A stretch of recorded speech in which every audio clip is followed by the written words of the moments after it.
Okay, so today is January 23rd, 2021, and this is our Western Desiderata meeting.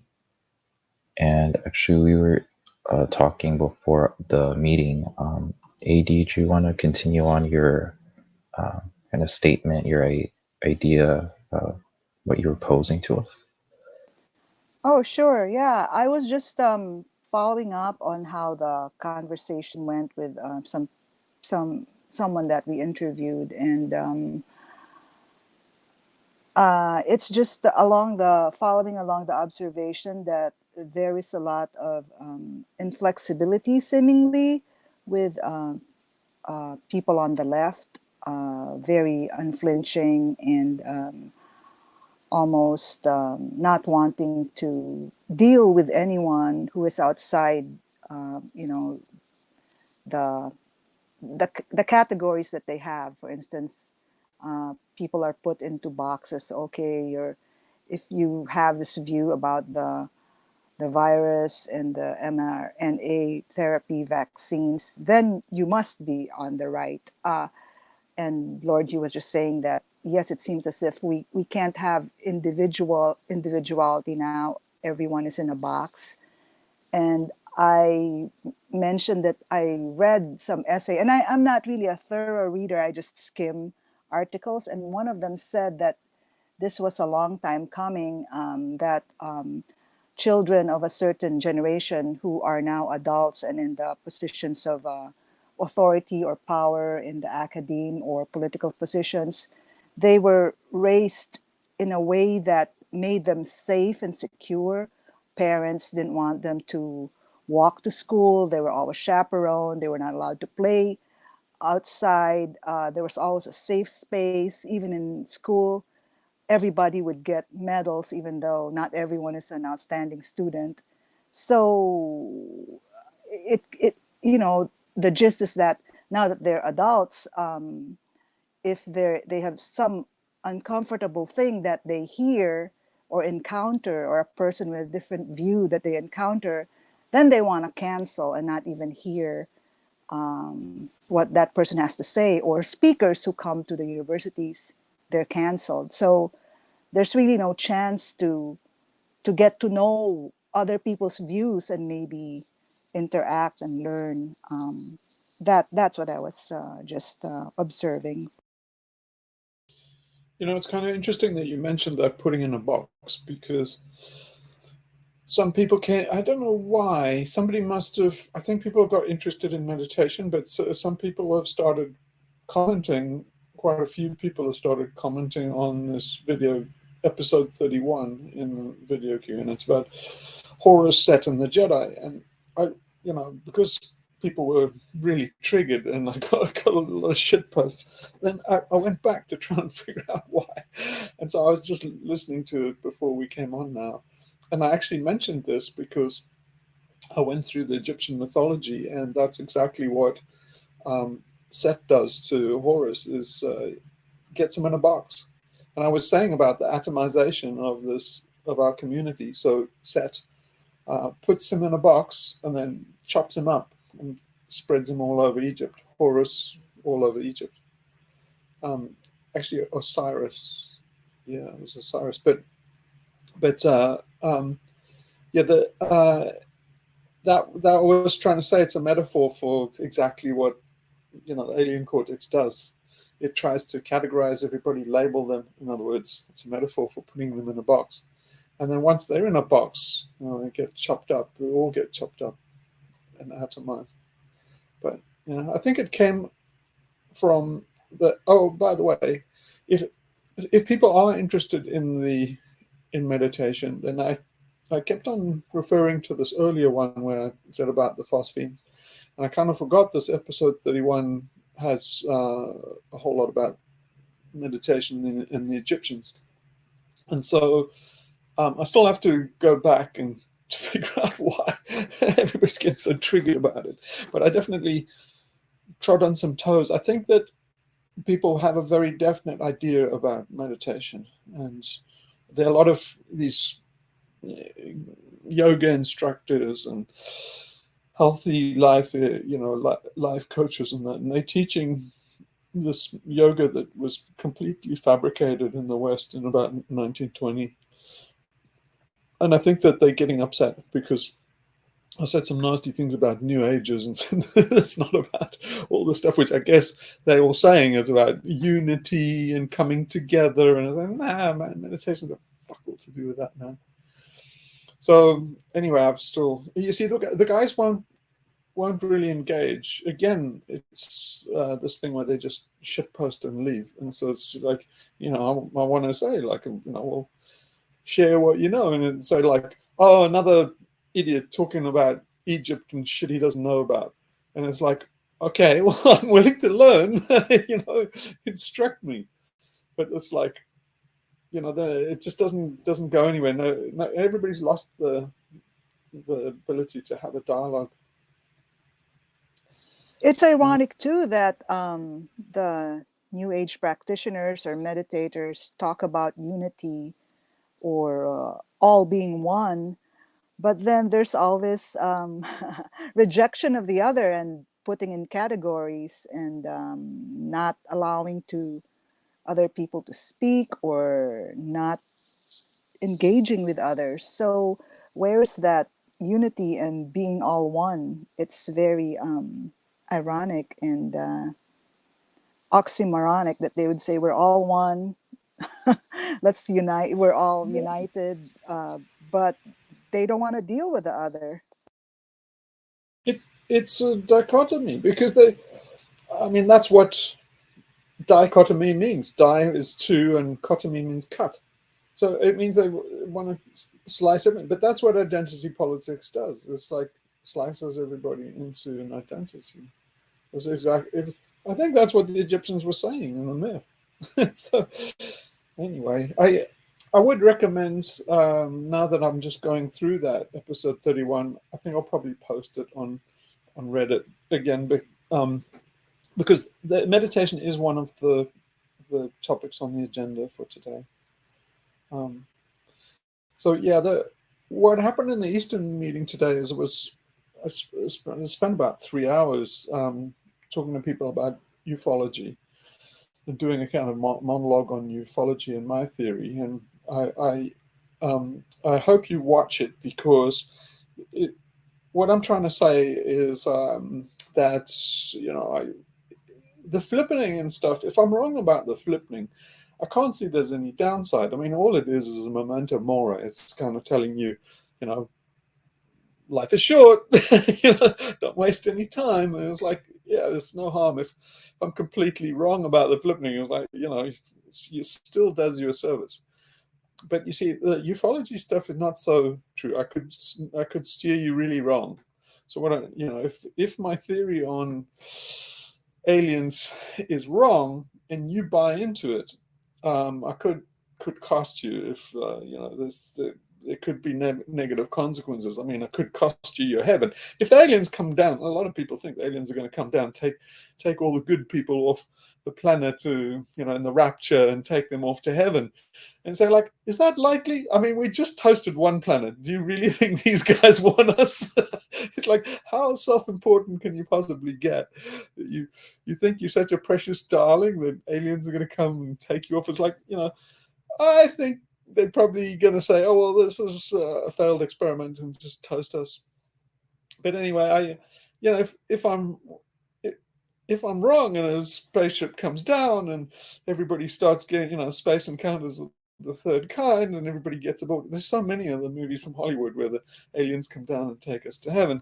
And it's like, if I'm wrong, you know, maybe you say, "Oh no, I know, I remember what you said." Like, don't get on board. And so, you know, and then like you left on Earth, and they go like, "Oh well, we left them in the petri dish, and we might as well toast it now because the toast Earth experiment's over." But I'm saying, you know, you should stay on Earth and stay in the petri dish. Let those idiots, because I swear it's like the the Twilight Zone movie, the black and white one, where there's like How to Serve Man, where they all go out and they find, you know, they toast. Either way, I don't see it working out very well if you get on that spaceship. I go through the logic, but you know, take it with a pinch of salt because it's just my theory. You've got to come up with your own because I want to. You know, I'm staying on Earth, and if you stay on Earth as well, I don't want you to come in to me and say, "You bastard!" It's like, "Oh, sorry, I got that wrong." What can I say?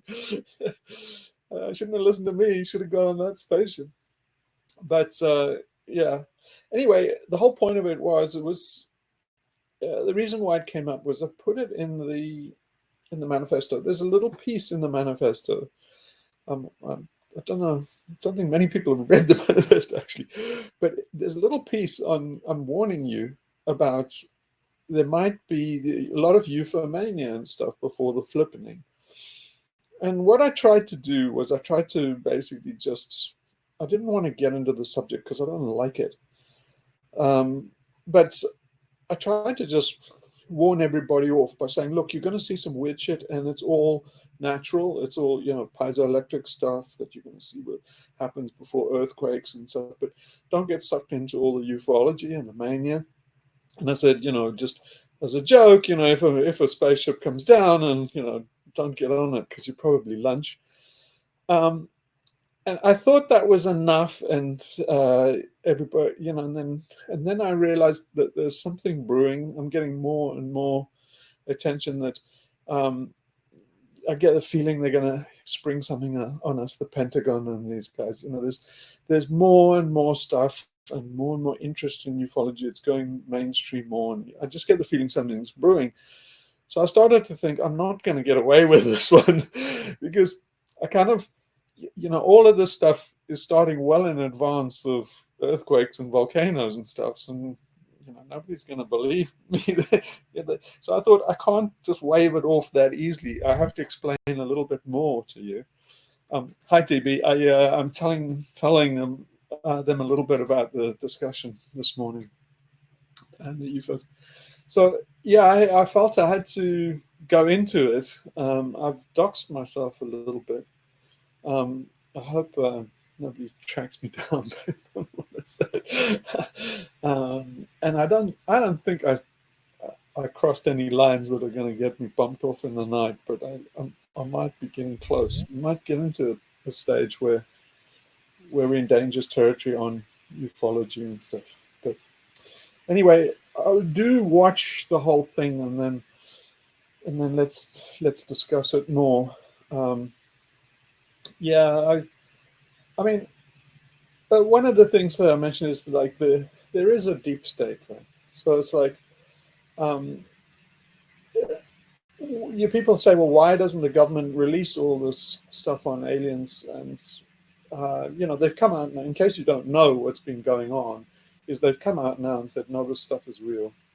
So you know, basically that's one more tinfoil hat that's come down. I mean, it's like, man, it must be tough being a normie these days because, you know, all these things that you said, these are tinfoil hat things, and you say like, grab a tinfoil hat, man, because this is what people with tinfoil hats, including me, have been trying to tell people for decades. And like, sorry, man, try to tell you. It's like, yeah, I mean, you laughed, and now it's all coming true. And so, you know, I've been telling people for decades is don't get on this fucking spaceship when it comes down. But I explain the reasons why, yes, you know, why it might come down. But yeah, it's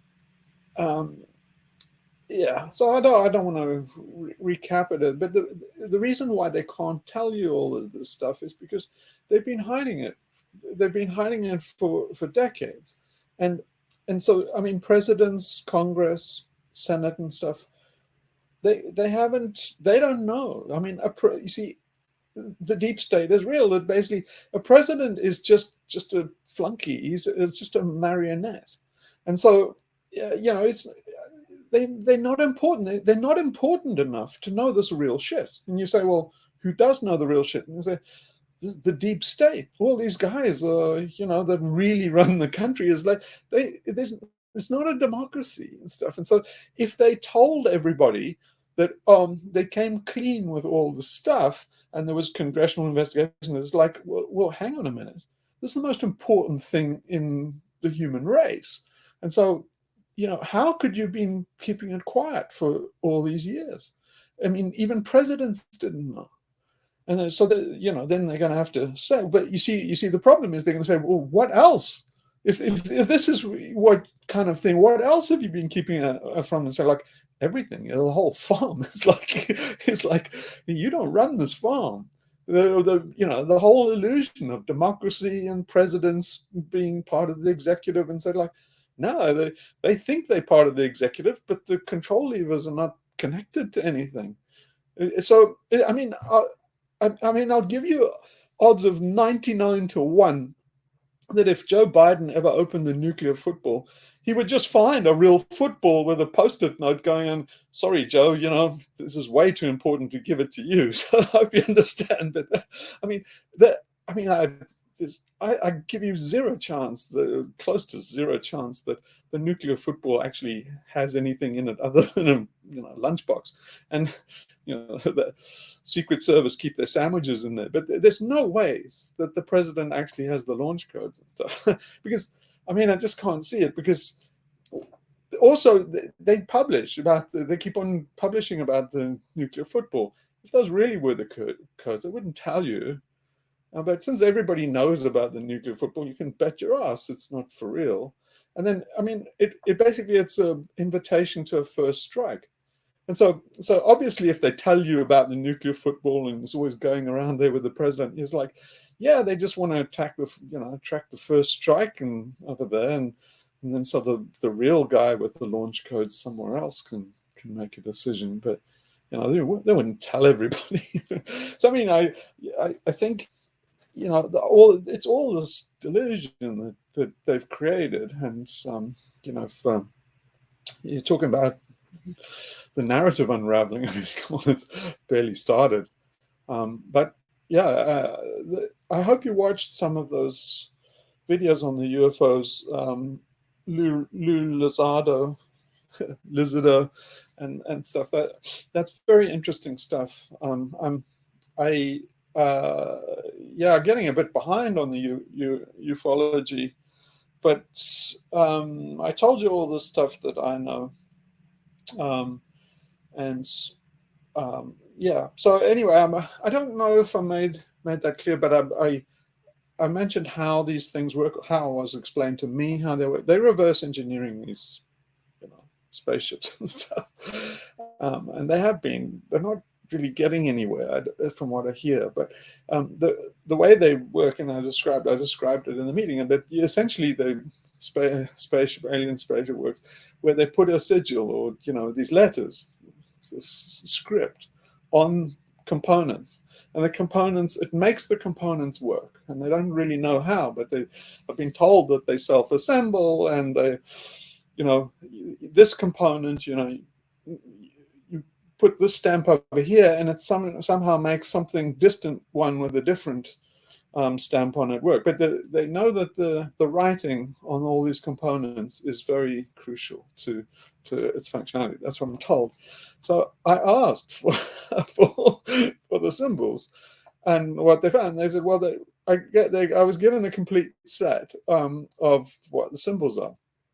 They don't know what they are or how they work. But if you want to know what the symbols are, that's the alien script that I used. I took that alien script that I was given, and I just assigned letters, of the English alphabet to it. And that's all the alien script and stuff that I've been using. And I put it in my videos just to troll the guys. I don't know how legit it is. you know, for all I know, that if visiting politicians go to Roswell or something, they give that shit out to them on beer mats, for all I know. But I am absolutely certain that the source that gave it to me absolutely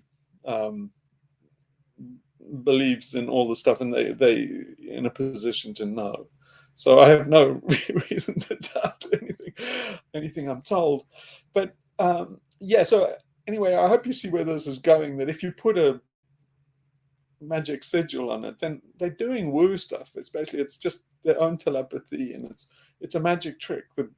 These spacecraft fly by magic, and the magic is invoked just like John Dee would do. You know, John Dee is the magician for Elizabeth I. You know, they would summon Enochian angels, and they have these books of magic and how to summon demons, and all of these, what do you call them, grimoires, all these kind of things, books of spells.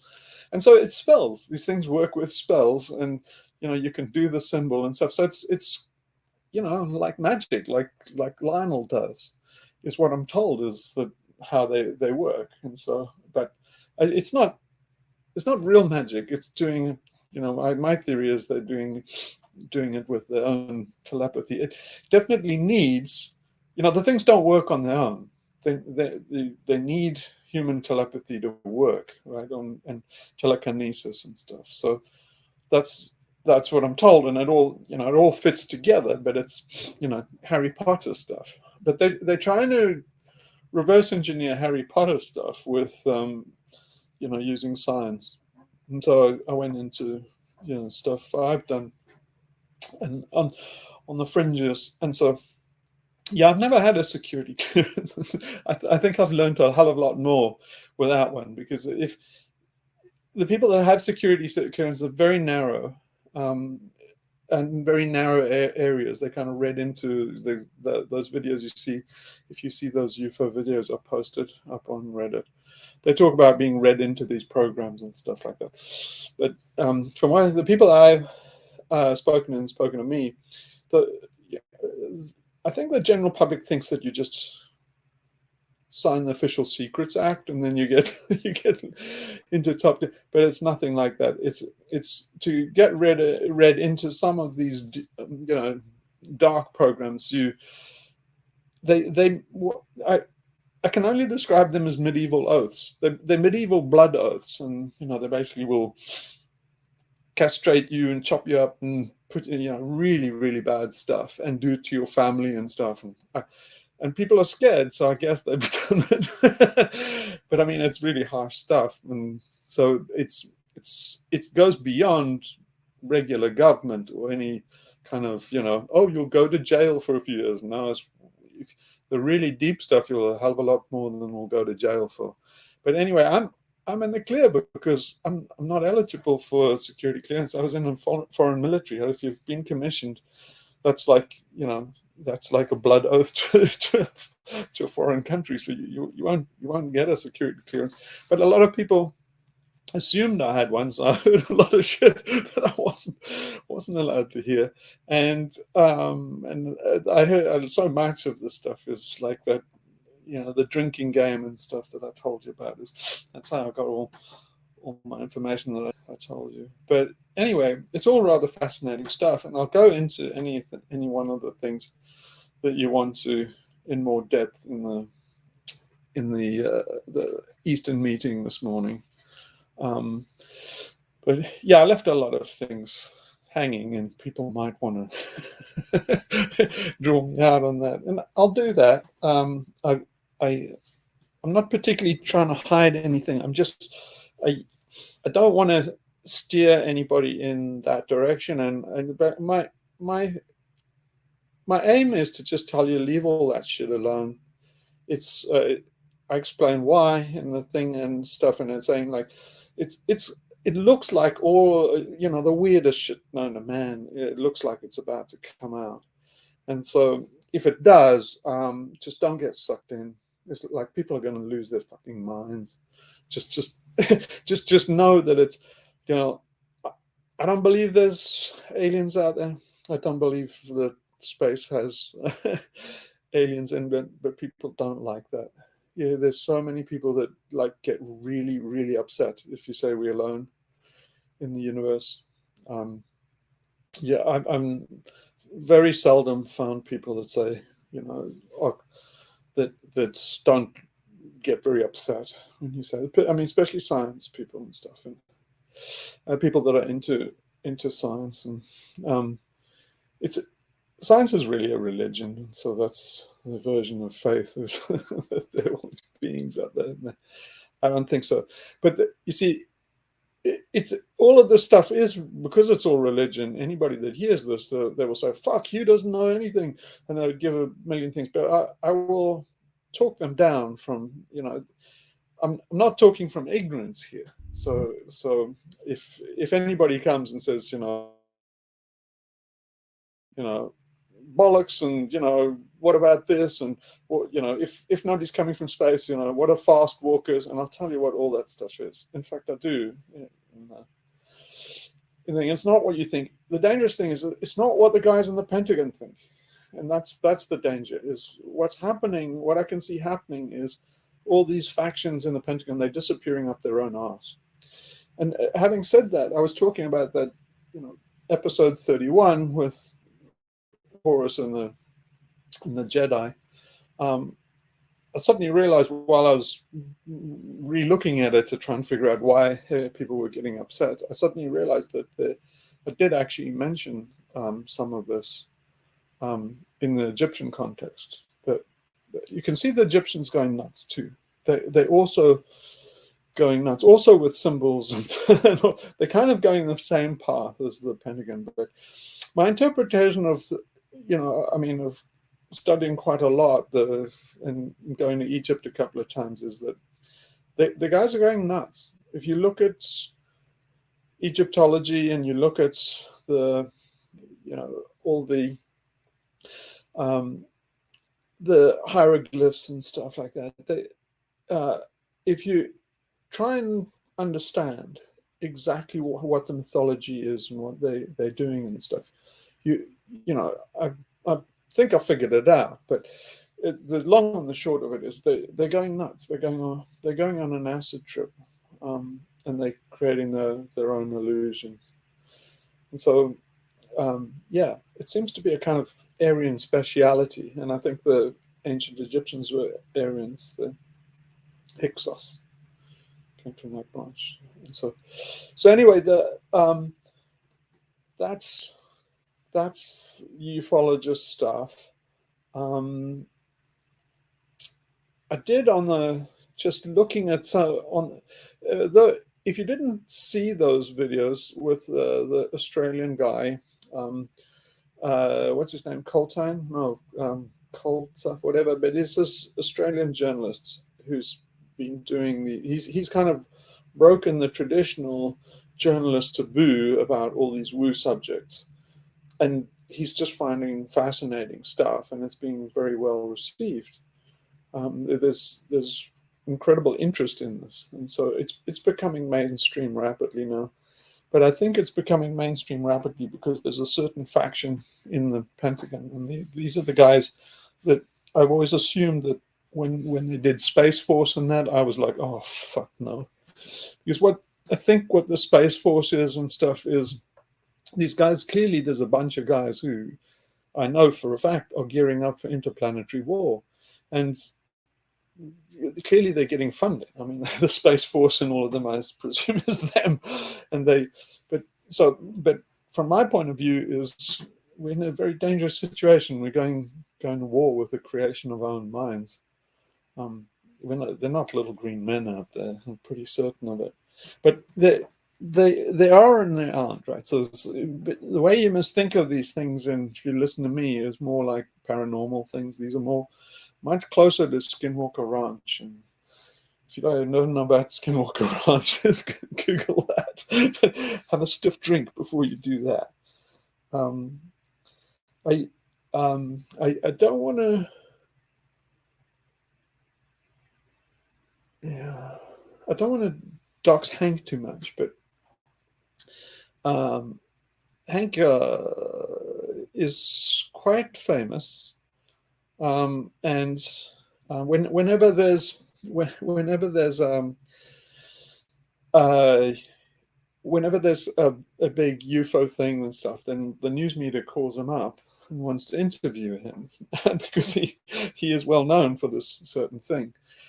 There's something. The reason why I'm telling you this is there's something important involved here, and it came across in some of the UFO videos, and that was it. Although Hank is famous for this thing, is basically he's not. How shall I put this? He cannot remember any of the stuff he's famous for. So you might think, well, why do the newspapers have him on file as a contact for the weird shit and stuff? And he basically only knows the story from his parents and his family because he told them the story. And he blanked out after that. He had no memory of it. And you might say, well, why does the world care about, some guy who told, as a kid, he tells these weird story to his parents and then can't remember a word of it. Why are these guys still calling him up to this day? And it wasn't so much what he saw. What he saw was weird. But it's what happened after that blew everybody's fucking mind. So if I tell you, then I don't think he wants attention and stuff. So I don't want to lead you too far down that path. But anyway, if you want to know roughly what I'm talking about, there's this guy called Bob Bigelow. He was head of Evergreen Aviation. And he is big into the paranormal, so it answers one of the questions. I can definitely answer some of these questions, like why can't people ever get a decent photograph of this? Why is it always grainy? Why is it always people that are alone? It just Michael Shermer just has a fit on that, and I kind of explained it a little bit in the Eastern meeting this morning, but if anybody's interested, I can definitely tell you that it's very difficult to take. It's kind of like part of the deal that you can't take pictures or get any real scientific information or recordings. And so Bob Bigelow went down this route. And I think part of the revelations that are coming now, I think he's got something to do with it. He's a rich guy. He's spent a long time trying to get all of this stuff disclosed from the government with various success. But he got scientific teams together to try and get this particularly paranormal place and do scientific research. And the guys could never do it. I mean, they had these incredible things that they saw and stuff, and they just couldn't get the cameras to work and the machines to work and stuff. So they all saw it, they all recorded it, but there's nothing you can take to the rest of the world and say, like, my God, what the fuck is this? Well, they do sometimes get pictures and that. I mean, there are some, but it's very woo stuff, and I'll explain why if anybody's interested, why you can't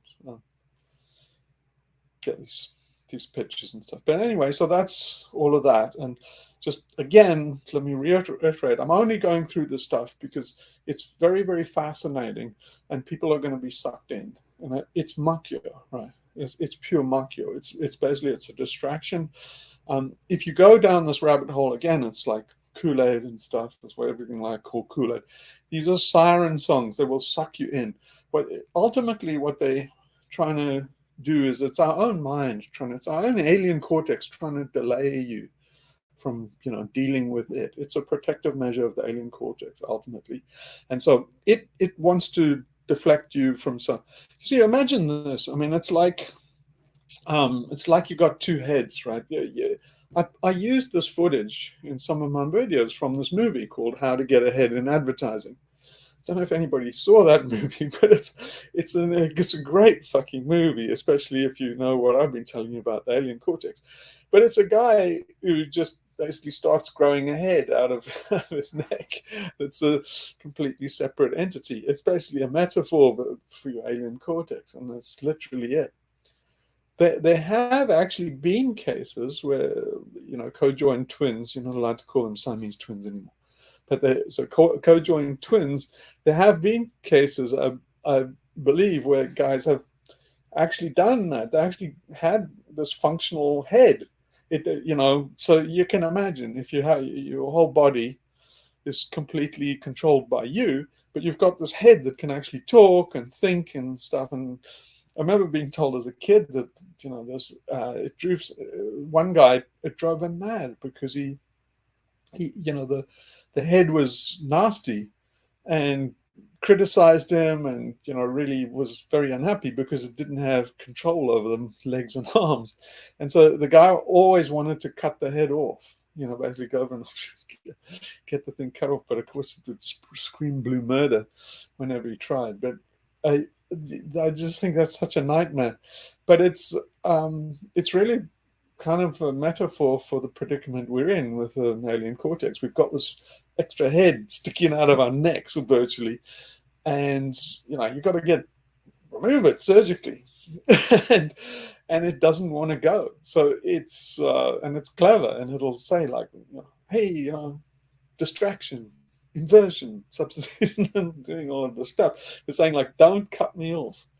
Saying like, well, as meditation and stuff is slowly try to get this. Yeah, it's like, look over there. There's an alien. Yeah, exactly. It's like, hey, don't cut my head off. It's like, look, alien, squirrel. It's always squirrel. So this is definitely in the category of squirrel. But yeah. But anyway, ask me any other thing like that, then I'll do my best to tell you what I know. And yeah, the ufologists and stuff, it's become such a big thing, and it's such a religion. I don't like talking about veganism because nobody can keep their head straight. They're all just talking from zealotry. And like, the UFO crowd are worse. They're worse than that. Yeah, it's funny too, because one of the things I forgot to mention this morning is like, this is like a long time ago. I talked to one of my cousins, and he's all obsessed with this alien shit, and he thinks that humans never landed on the moon. That all that stuff is like, it's so I can't even like understand like why he thinks these things, but yeah, the ufology part of what he thinks makes sense now. It's like a like you said, a religion. It's a cultish sort of psychedelic trip. But anyway, the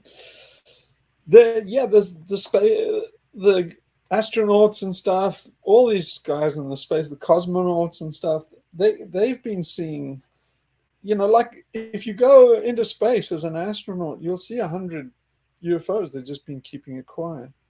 I remember reading as a kid about, I think the first guy was John Glenn, and John Glenn's story was he was completely surrounded by these kind of angels that were like lights and stuff. And NASA put out a thing saying, oh no, it was just he had a urine bag which he jettisoned from the thing, so it was just frozen things of urine and stuff. And I thought, hang on a minute, this is not right. I'm pretty sure they wouldn't hang around the spacecraft and do intelligent stuff. And so I knew as a kid, I said, like, this is freaking weird, man. But it turns out that, yeah, all these guys have been seeing these for years. They're just classified. But I think they are all in their head, right? They're actually in the guy's head. They're not really little green men there. But if that sounds like pretty prosaic and talking about, like I'm talking Michael Shermer, you've got to listen to the earlier meeting, because my theory on what they are is actually a lot weirder than little green men. So it's much, much more woo. And that's also why I don't like talking about it. Because, if you used to get a tinfoil hat for believing in aliens and stuff, well, you have to check that in now because it's official, they're real. I mean, the UFOs and everything, the whole bang shoot that you used to get a tinfoil hat for is now official. So, if you're still laughing at people for UFOs, you're a little bit behind the curve here because events are rapidly overtaking people. But if you think, that you get a tinfoil hat for just, or you used to get a tinfoil hat for just believing in these UFOs, you know, you'll get 100 tinfoil hats when you hear my explanation of what I think they are. So, you know, Well, I look I, forward to watching that video from the Eastern meeting. I always look forward to watching the Eastern meetings. yeah, I'm Gary recorded it. I was thinking before the meeting, there's no way the universe is going to conspire to let me say what I was said on that thing. And normally, what happens is if I try and say any of that stuff on over the machine here, there will be interference because basically I'm talking about psychotronics and stuff like that. And normally you get an example of psychotronics when if you're explaining this kind of thing. Don't be surprised if the recording fails. Like, you don't get the same thing about Bigelow, that you can't actually record it. And so I was thinking, oh God, as soon as people started sending emails saying, oh, I won't be able to be there to record it, I thought, I'm going to do this one unrecorded and just tell whoever's on, because I don't think we're going to get a recording out of this. But it looks like Gary got it, and so you'll see it. What just the psychotronic aspects of it is like, it's very dependent on your emotional state. So you can say shit about the machine, talk against the machine, but you have to be very careful that you don't get your pulse racing or get there's a very you get to know it after a while, but there's a very clear state of mind, or not clear, specific state of mind that if you're in that state, you will affect the electronics and stuff. So it's like often in panic or very heightened state, in kind of extreme states, then you can affect the electronics, and much more than people realize, as I explained. But if you can learn by kind of like controlling your emotions and your emotional state, kind of almost controlling your autonomic nervous system, you can then keep yourself in a state where you can actually say almost anything without fucking things up. But if anybody starts getting really freaked out or woo, you remember I keep on talking about the cop. You see, okay, maybe I didn't say this I did kind of say this but we are all telepathic, and we have telekinetic abilities and stuff.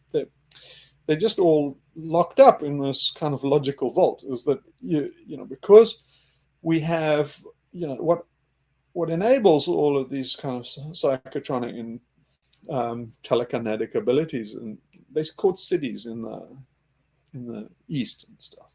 They have no problem with this in India, by the way. It's the West and all the Enlightenment ideals that have made everybody very nervous about this. But it's because the science became our religion. And so the stuff that was kind of native to India and a lot of countries, South America and stuff, they had no problem with this stuff. But we have a big problem in the West because our religion became Enlightenment, humanism, and science. And so, it's a very big heresy, but we didn't get any away from the Catholic Church or anything. That's what the Enlightenment idealists wanted, but we just replaced it with scientism, and it's like there's every bit as the exact same phenomena as the religion they were trying to replace. And so, if you say anything that's a bit woo, then everybody loses their minds because they've been warned against heresies and stuff. But you see, the fact that they do that, you have to think through the logic. If you have telekinetic powers and you utterly don't believe in woo, or you don't want to see it, your own woo powers are shutting it down. So you can't. It's this tautology. You can't. If Michael Shermer can't, you see, Michael Shermer's like, oh, fuck off. You're talking absolute shit, Hugh. He's like, what can I say? It's like, Michael Shermer, you're never going to see anything woo because your own woo powers shut it down. Oh man, that's just fucking 2-bit, hack motivational speaker stuff. This is just ridiculous. I'm saying, yep, keep on saying that. Your Yeah, powers it's are much funny. better. It's like that one video where it's talking about how like words are magic, you know, um, talking about the woo stuff that's casting a spell, and then he shuts it down if his woo stuff uses a counter spell. Yeah, but basically, if you try and, I've done all of this. I've tried to show people and unlock their cities and stuff. And you okay, it goes two ways. So you see, I developed cities and stuff. I don't like them and I don't want them. And so but to prove to myself that I wasn't going crazy, which I definitely was, by the way, but to prove to myself that these were real, because they're so fucking bizarre. But I tested it on other people. So I took it scientifically and tried to see, like, okay, what the fuck's going on, and I'll use it.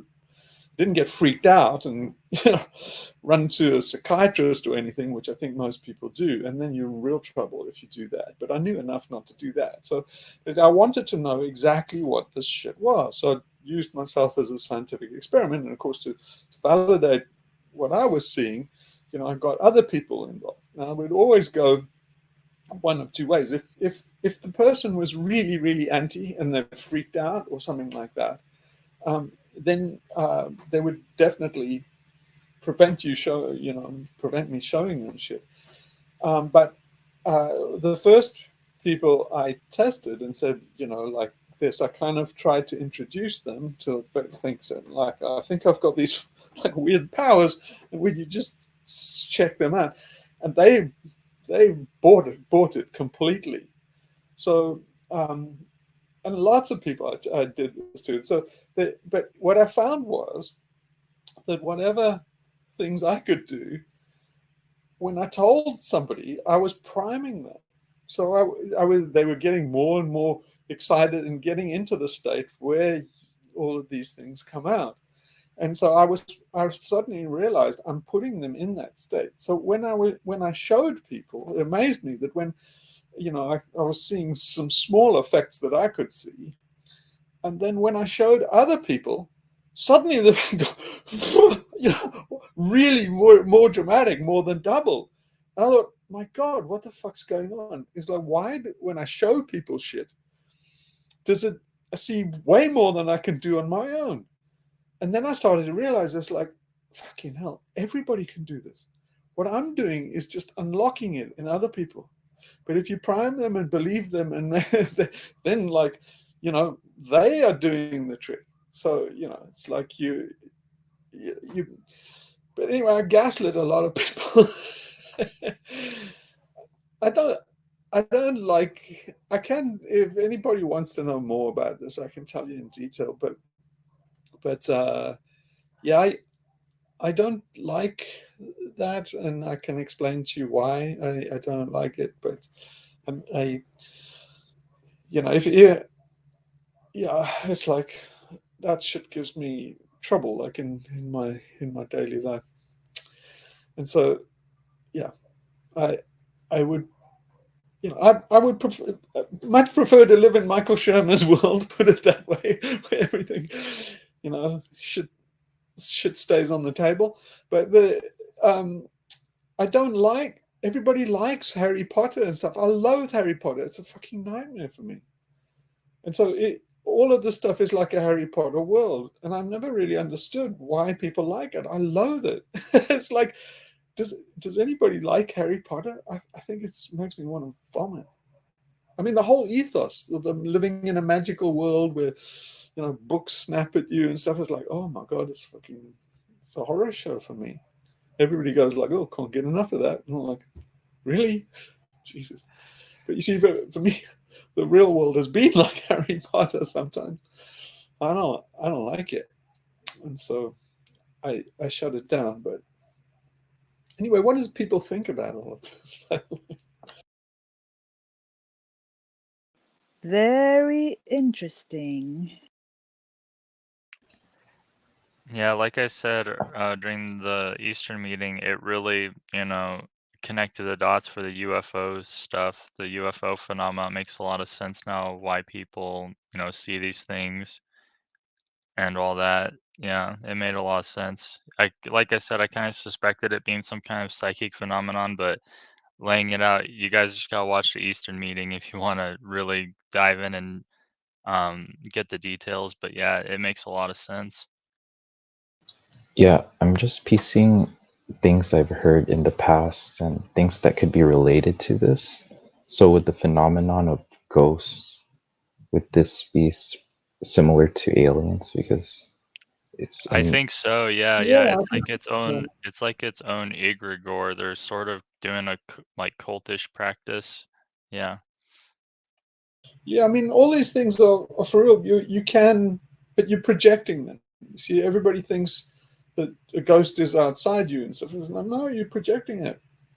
It's like, I mean, if there really are little green men out there, I mean, this goes so far that, I mean, um, apparently I've been told that they have bodies, in like probably in more secret places than Roswell, but out of these crashed craft in the 50s and stuff, they retrieve bodies, and so it's like, you know, so a lot of these people would say like Hugh doesn't know what he's talking about. These things are real. You can there's a hangar somewhere in Roswell where these things are, and I say yeah, but my claim is that they're still manifestations of your own mind. You can manifest a real concrete object. You can even manifest an alien's body. So what I'm saying is even more woo than just the little green men out there. I'm saying no, they're solid, they're real, but you made them with your head. Where I'm coming from here is Aleister Crowley. The way you look at these things is more the Aleister Crowley, Jack Parsons, and Robert Anton Wilson is those kind of things. Just the Jack Parsons story and stuff, right? Does anybody know? I don't I don't know that recall. story. So, have you heard of JPL, Jet Propulsion Laboratory?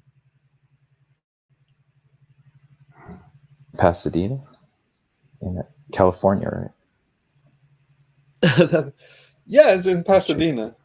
It's in Pasadena, and um, yeah, JPL is they're the guys that made the rockets. Werner von Braun, and then came down. The Operation Paperclip. They brought Werner von Braun and all of these people to the States to work on rockets, and they worked with Jack Parsons. Jack Parsons was like with Goddard, and these guys were the early rocketeers in America. But uh, Jet Propulsion Laboratory is not really what it's called. It was called Jack Parsons Laboratory. The JPL stands for Jack Parsons. It's just Jack Parsons is a little bit controversial, so they changed it to Jet Propulsion, but it's an insider joke. But anyway, if you want to see the early history of rocketry and NASA and stuff, it's like wall to wall woo. And if you well, Mike, you can, if you want, you can go visit. Go visit what is Right. called Devil's Valley or something. Do you know about that and stuff? Yeah, as well. That was all Vaguely, Jack but yeah. Parsons. Jack Parsons used to do what I did, and that was like he wasn't scared of this shit. He would go and try and summon the demon, which is what I also did. And you find some pretty weird shit pretty fucking fast. But Jack, yeah, I didn't know. So yeah, I think I've mentioned Pasadena before, but I was in a startup in Pasadena, and so the very first time I went to Pasadena, there's this kind of bridge or causeway or something that you go through. It's got all these old 1930s lamps, they actually have swastikas on them, believe it or not. There's an interesting bit of history that that people took me and said, like, you know, you won't believe this, but Pasadena in the 1930s was very straight arm, you know, salute. And so much so that all the street lights, they all these Art Deco street lights, but they have swastikas and they have, because it's historical now, they keep on having these petitions to try and remove them, but it's such a part of Pasadena's history that they've left them, and good on them. But anyway, when you go over this bridge with all these lights on it and stuff, and all those Art Deco, I think is it pretty close to Mount Wilson, then, or am I getting that wrong? Anyway, when I went over that bridge, I felt something straight away, and yeah, the guys who lived in, a lot of Armenian guys who live in Pasadena, so business partners were Armenian, some of the guys who work for me are Armenian, but they told me immediately, that say, yeah, this bridge is freaking weird, it's haunted as hell. And Mike, do you know about this? Basically, they have all these people have picked up hitchhikers, all the stories that you've ever heard about, you know, you tell as a teenager around the campfire about, you know, these stories picking up hitchhikers that then disappear, or so, you know, oh, my daughter died 10 years ago. All of those, they came from that fucking bridge. That's where those stories come from.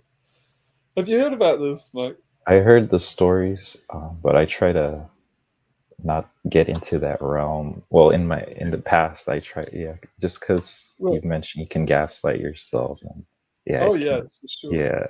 Anyway, that bridge and the canyon, is it called Devil's Canyon or something? I can't remember what the canyon is, but you know, if you go and Google it, you'll see on the entrance to the canyon, it has this weird outline, and so everybody has prosopagnosia. DB, we were talking about apophenia, and you can see how this happens. It's further to what I explained, how you get sucked into this stuff and you kind of reinforce this. You start with auto-suggestion and you kind of unlock these powers. The more you unlock, the more you see, and it feeds back on itself. It's a big feedback loop. And you can see why it is like this, because it's from the Native American thing. And they you know, on the entrance to the canyon, you'll be able to see this if you Google it, but there's a profile that looks like a demon's face. So from ancient times, the Native Americans thought that this place was woo, and so of course it makes it woo. You know?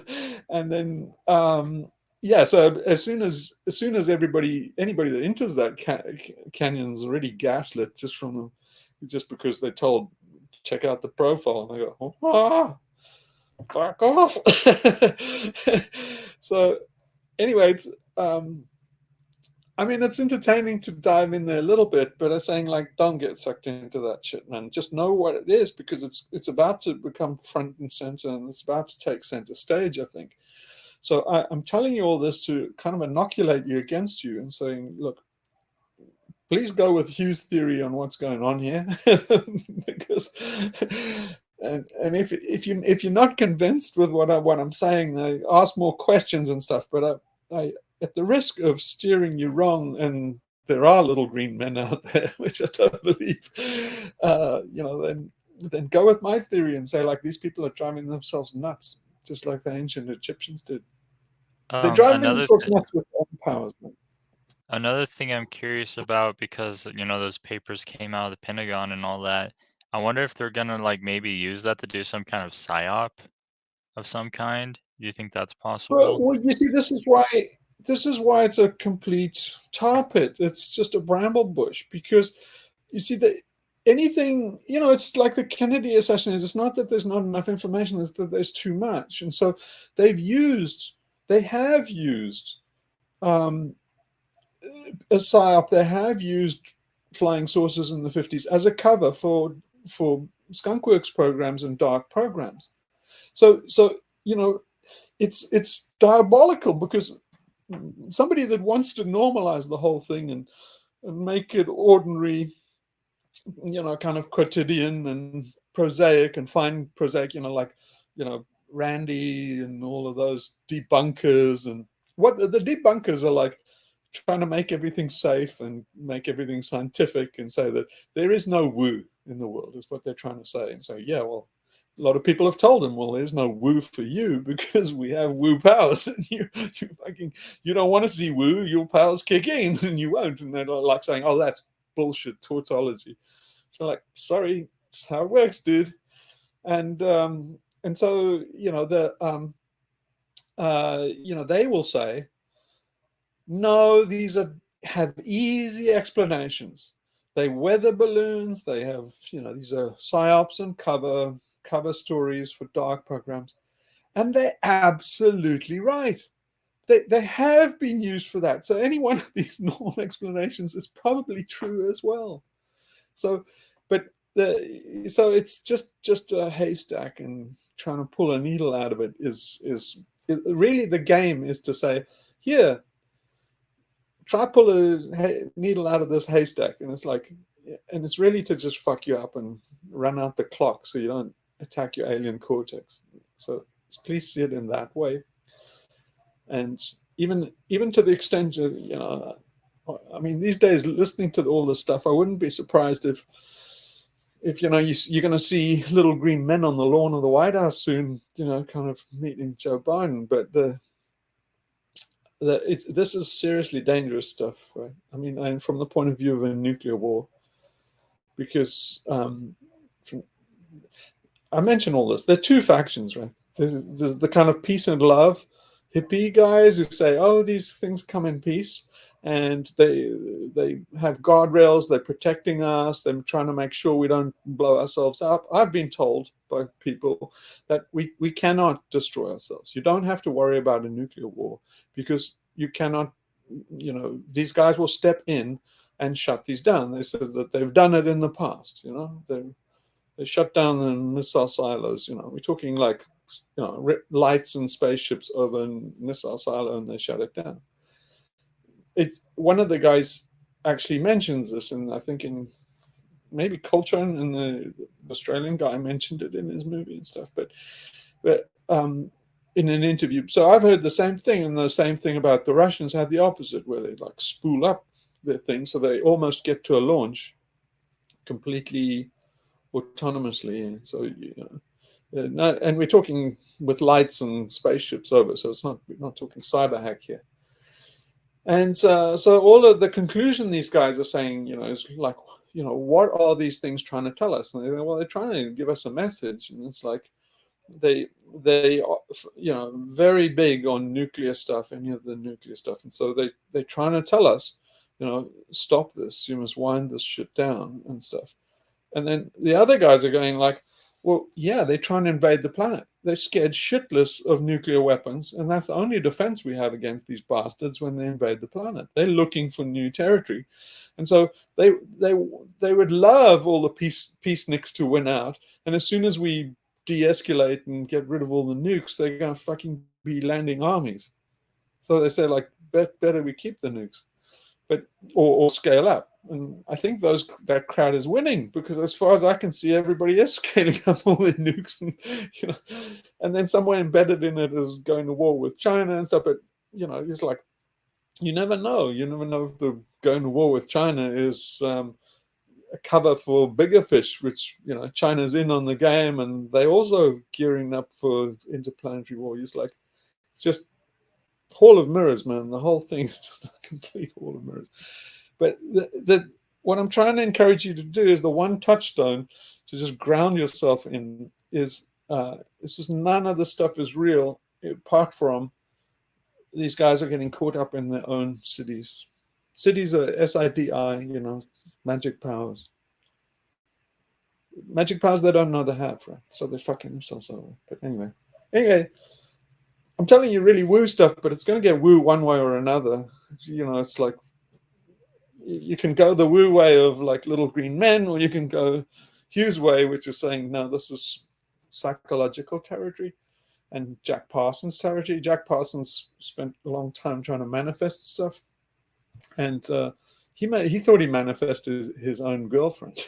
So he did all these spells and stuff to get this just a particular look of girl and this girl he had in mind, and sure enough, she turned up. And there's a story right there. What is a sigil, did you say? I missed that one. Oh, what is a Oh, city? city. Oh, city and magic power. Yeah. So, yeah, city. Oh, not SIDI. Yes, you're right. SIDDHI. Yeah. Yeah, it's a yeah. So cities are magic powers, but it's what they say in the East. I think city is a Sanskrit word, and I'm not really sure what the root of it would be. Sid.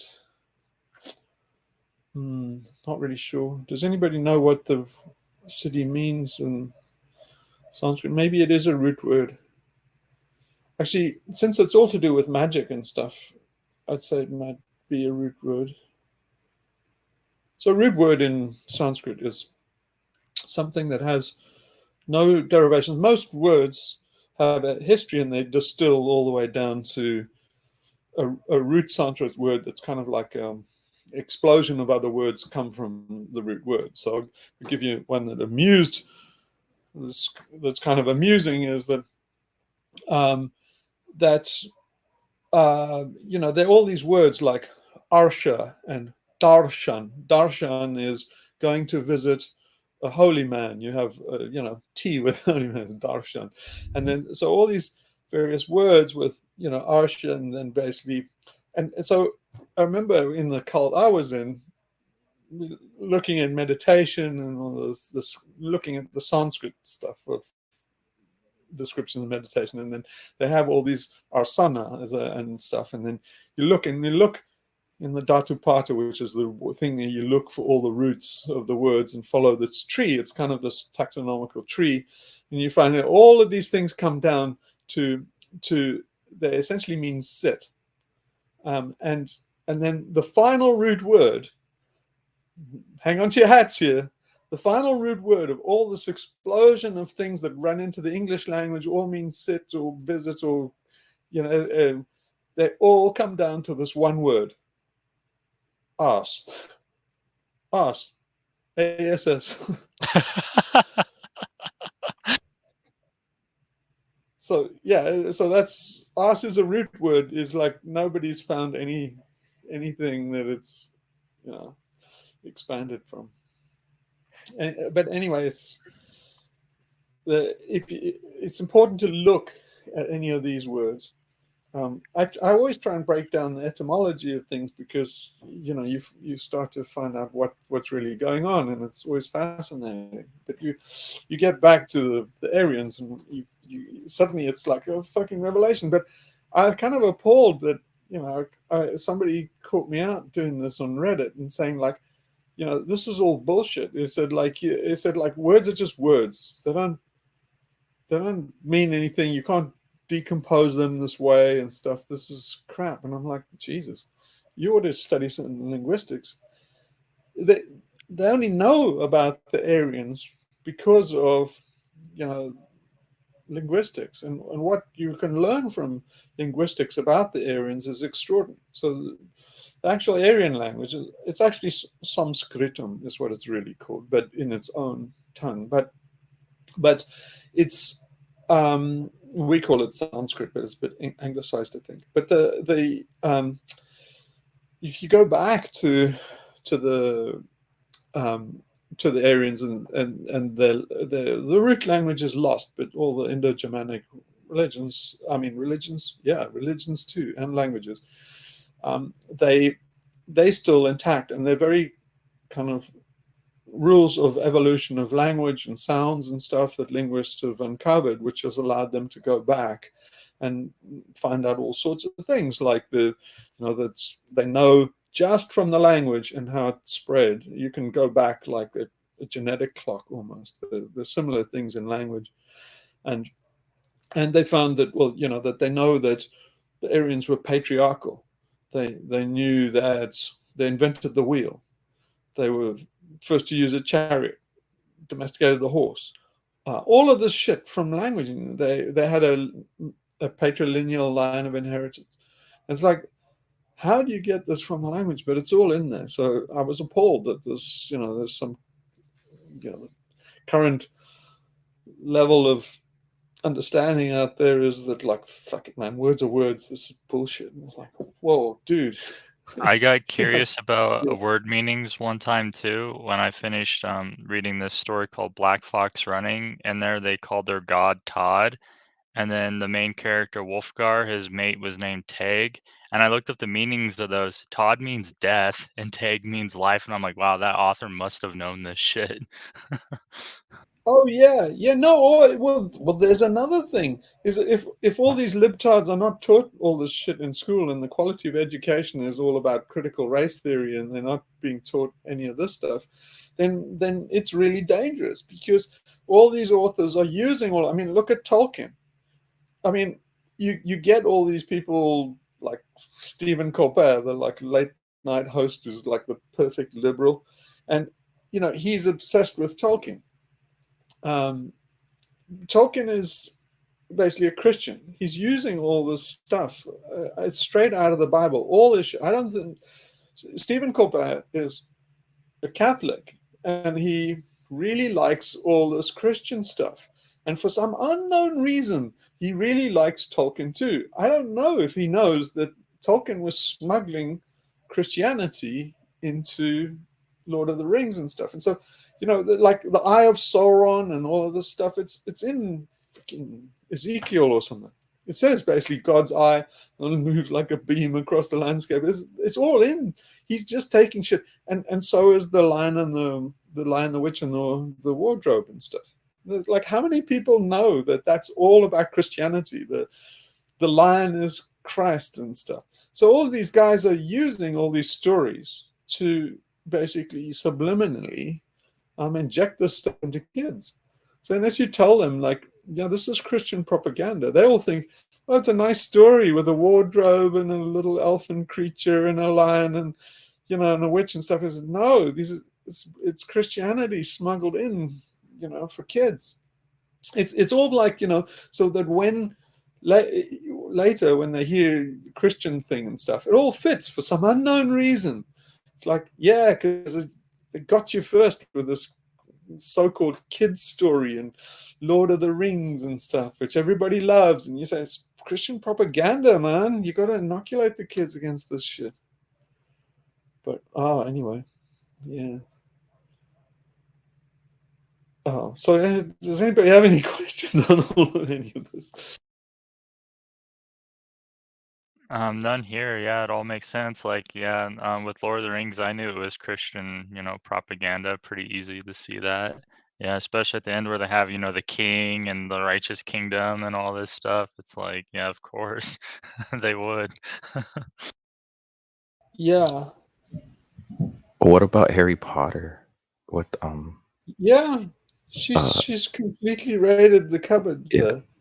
Okay. Yeah, no, I mean, so did Cameron with Star Wars. I mean, in this video, the episode 31, I was referring to the Jedi, and basically the Jedi's the spine. I don't think maybe a lot of people didn't like that. It's known as the Jed column. It's a symbol that represents your spine, and you've got to keep it straight to keep the Shushumna nerve and stuff, and the Kundalini rising up. You see, it's got to be ramrod straight. That's why I keep on saying, the pose that you do the exercise in is like one of those pharaonic statues at like Abu Simbel or the Colossi and Memnon.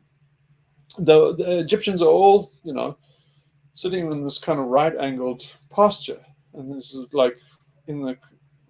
I don't know how valid this is, but it comes from in my cult, which claims it goes all the way back to Hermes Trismegistus and one of these guys, which everybody claims, Freemasons, everyone, but and Plato. It's basically that they claimed they were the Socratic school. They're basically modern, not Neoplatonists. Those guys are a little different, but they said basically the Pythagorean school and all of these guys had these trails that go through in secret most of the time because of the Catholic Church. But that's where I was led to believe was my school. And they said it went through the Egyptians. And so we were taught to meditate exactly like those statues. And the reason was the stuff that I gave is to keep the Jed column straight. The Jed column is your spinal column. That's why the Freemasons have 33 degrees. Those are your 33 vertebrae. So all of this stuff is, if you get involved, everybody explains all of this stuff, and then it's a oh duh moment. But I think upset people with it because they don't know all this stuff. It's kind of lost, and so they think I'm making it up or something. But I'm not. I'm actually just reporting what I was told. And it all makes sense because it all fits together. So if they're all making up a big story, they've done a very good job. But because it fits together in practice as well. It's just not an academic exercise. You go and do this stuff and put it to the test, and you'll see.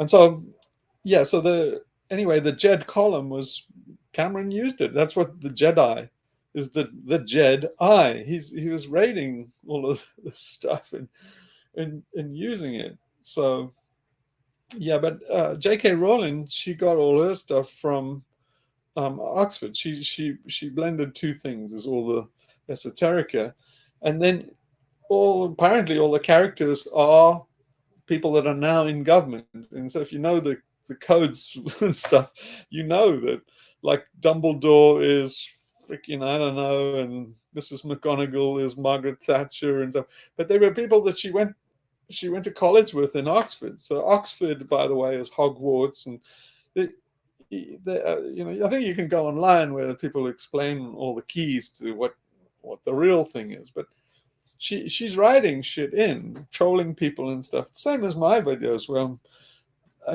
I'm trolling my sources and stuff, especially if I don't believe them.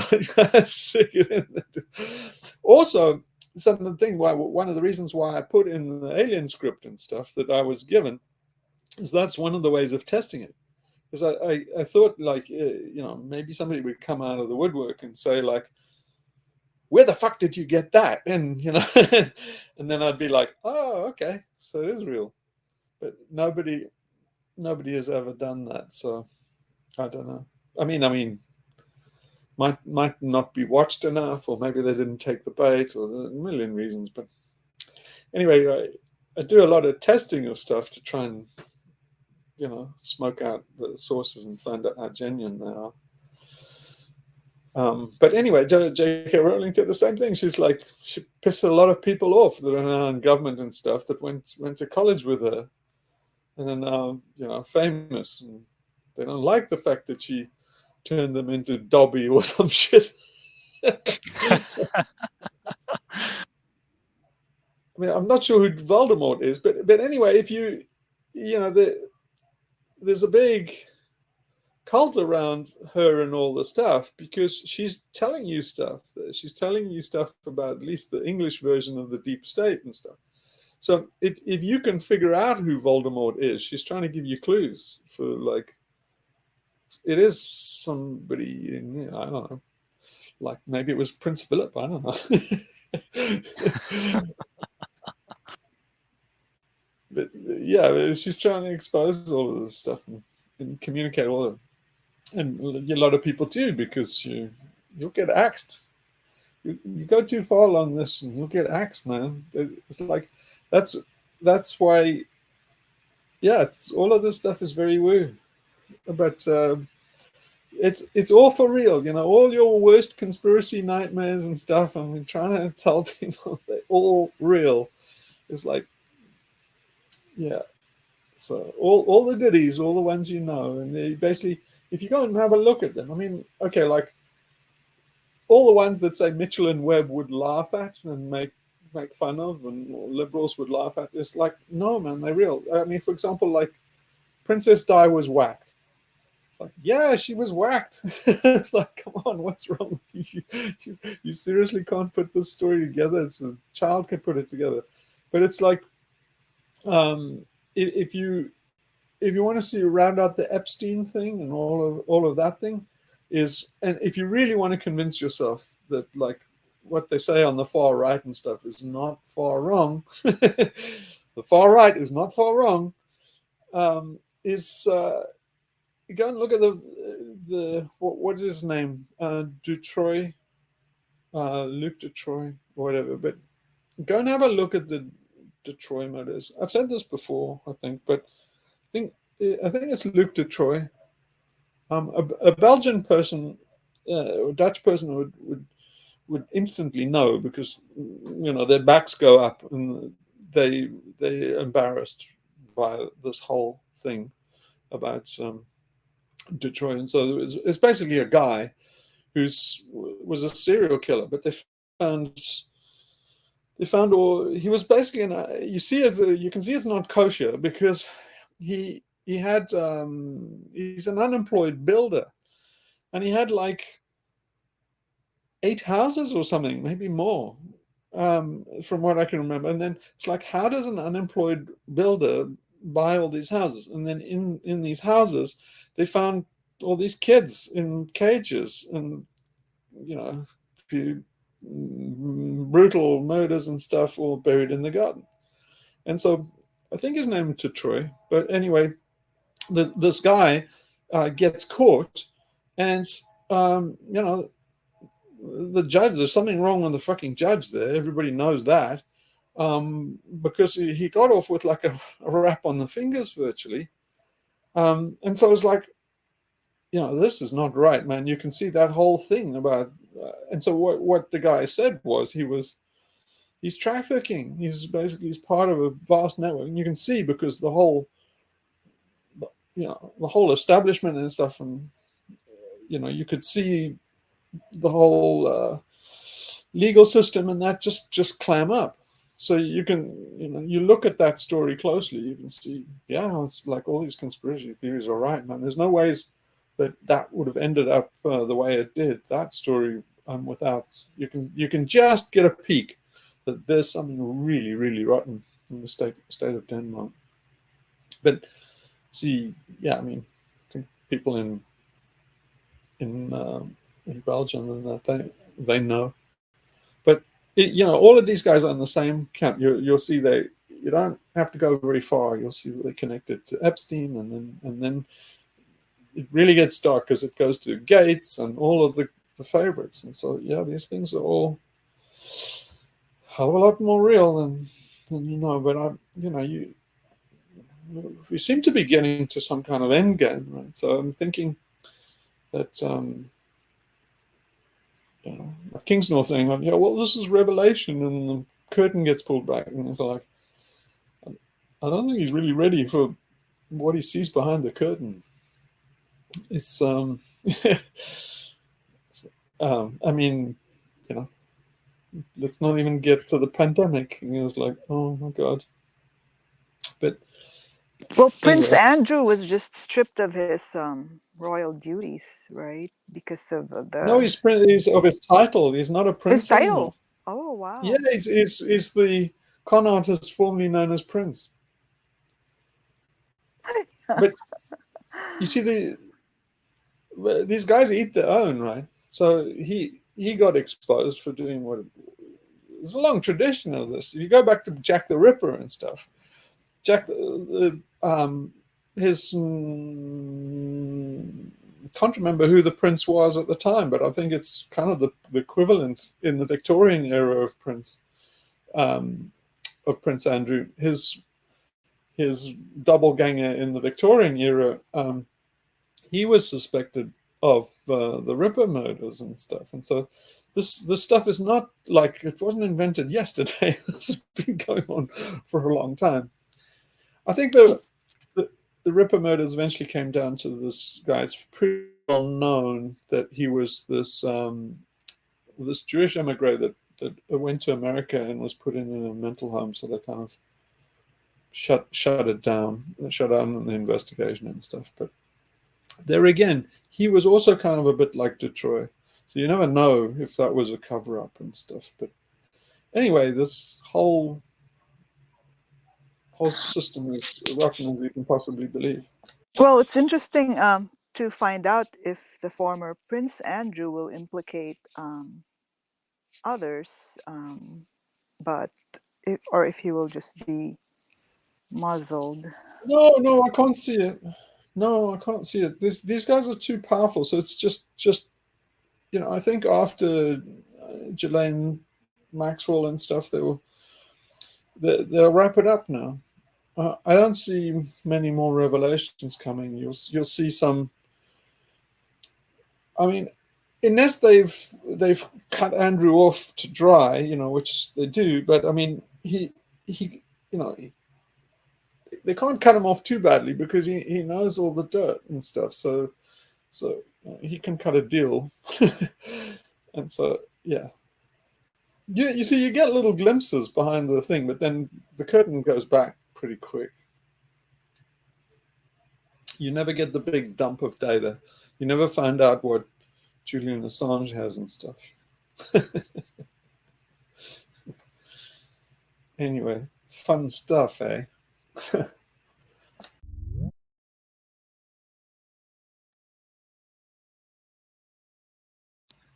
Well, it's anyway, the system doing what it does best, which is creating money and madness. yeah, well, yeah, I mean, if you this goes back a long way, right? And so then if you say, money is the root of all evil, then a lot of people will correct you and say, no, that's not actually what it says in the Bible. It says the love of money is the root of all evil. In other words, what they're trying to say is, like, it's this argument that the transhumanists use, guns don't kill people, people kill people. It's like technology is neutral, it can be put to all of any use. And it's like horseshit. And so they're trying to say, look, there's nothing wrong with money, it's just the love of money. And I say, no, there's plenty wrong with money, because it's basically, the root of all evil is the guys who made the money. And it's like, follow the money, get back to the vampire squid. So it's Yeah, like, you the get. bottom of all this is the vampire squid. Yeah, it's just like how you said in the Metropolis where she was like writing the script, the savior. Oh, nope, the mediator. It's probably in the Bible, when the guy's writing that money is the root. Oh shit. Nope, we're gonna do the love of money because it's clearly the guys in power that are doing that. So he probably slipped up and he's like, nope, cross that out. The love of money. Not money's Oh evil, man, the love. they've been revising this shit for ages. You know how bad these guys are. Like, uh, when I was in school, right, we did like divinity studies, and it was done by the chaplain. Took us for divinity studies, and he told us that yeah, we were kind of like gnarly schoolboys and atheists and stuff. So we gave them a really hard time. And so you say, like, how do you know, other than the Bible, that, what's the historical evidence for Jesus? And you say, it's in Josephus. And so we all learned, and we're like, oh, okay, yeah, there he is. He talks a little paragraph about Josephus. Okay, well, that fucking nails it for the case for the historical Jesus. It's only much later that the scholars have since worked out that if you actually see the manuscript, it's kind of like written between the lines. It's like some fraud came later, about 300 years later, and stenciled it into Josephus, because people were asking, hey, if Jesus is a historical figure, why doesn't, like, historians of the time, like Josephus, mention him? And then, look, okay, and the Pope went and, like, correct that. Like, so, but they more modern forensic techniques have caught them all out, and they're horrendous things that the church has done all along to, like, rewrite history. And so you still meet Christians that say, oh no, there was a historical Jesus because of Josephus, and say, you don't know that that's a fraud that was inserted by a monk. I think they even know the name of the bastard. But it's like, the vampire squid is pretty fucking old, man. We're talking, older than the Roman Empire. We're talking Sumerian. So it's quickly get woo, the Moloch. I keep on mentioning Moloch and stuff, but this is the bull. It goes all the way back to shamanic times. So the Shobi cave, that bull is it's Moloch, and you can trace Moloch all the way. And so what is this? It's like, it's your alien cortex. It's inside you. The vampire squid is inside you. Oh well, done a little tour today, haven't we? Oh, Yeah, what? it's that cave with the lions and the bull, right? Those No, that's the paintings. Shobi cave. Oh, okay. The I'm talking about the Lascaux. I was thinking of the Lascaux cave, but the Shobi cave is the really amazing one, and that's the one where yeah, they have the money shot, or the whole climax of, it's obviously an initiation, shamanic initiation thing. So as you go through it, what they must be doing is telling you, when you die, all this because it's also in the Book of the Dead, not the Tibetan Book of the Dead, the one in the funeral texts of in Egypt, and also in the Mithraic text, the very, very scant information from the Mithraic cult. But they got all these things where they're telling people all this. When such and such says this, you say that. And they're giving them all, and it's clear what they're doing. They're telling them what happens after death. You've got this night journey, and you're going to meet all these creatures. It's the same in Native American tradition, when you draw a circle and you see all these beasts come out at you, and the shamans will tell you, this is what you'll see. And then when you're given this challenge, so they'll say, the elk spirit will come out and ask you, are you pure of heart and spirit? And then your answer is, by thrice this and by the setting star, you blah, blah. And then you got to know all of the shit. You get one line wrong, that's it. You get sent to this monster. And the Greek thinks this kind of hybrid of crocodile and hippos. But it's kind of lake of fire if you get one of these things wrong. So they're taking initiates clearly through the thing like the Lascaux Cave. And so then once you know this, then it's like, wow, you're getting a sudden insight into their cosmology and their religion. And so where does it all go? It goes to the Cave of the Lionesses. And there you can see the whole thing. It's a shaman because there's no human being in it, but there's this bull figure that's basically raping this lioness. And you say, what the hell? This is clearly the high point of the whole thing. But they call it the shaman figure because he's got a bull's head, or like shaman, basically the kit that the guy in January the 6th, the capital shaman, basically got that on his head. And so you say, well, what's going on? And well, you just followed through to Anatolia and stuff, and it's Sibyll's lions. So it's basically you can figure it all out. There's Sibyl and she's lions. It's all there for you to see. It's not that hard to figure out once people give you a few clues.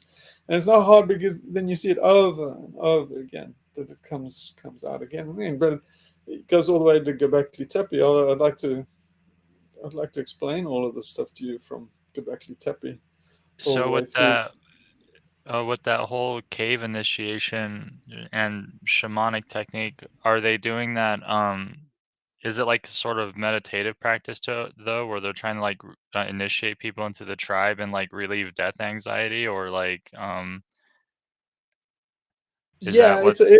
It's one or two things. They either initiation rites into adulthood, or they adepts, people that are going to become shamans, and so they're given a special initiation rite because they're unusual, probably schizophrenic, in fact. And so they're taking these guys that have unusual powers and unusual states of mind, and they might be initiating them into being shamans or to cure them or that kind of thing. So it's not, you're talking a lot of time, a lot of different tribes, a lot of motivations, but the same theme is always getting them over their death anxiety.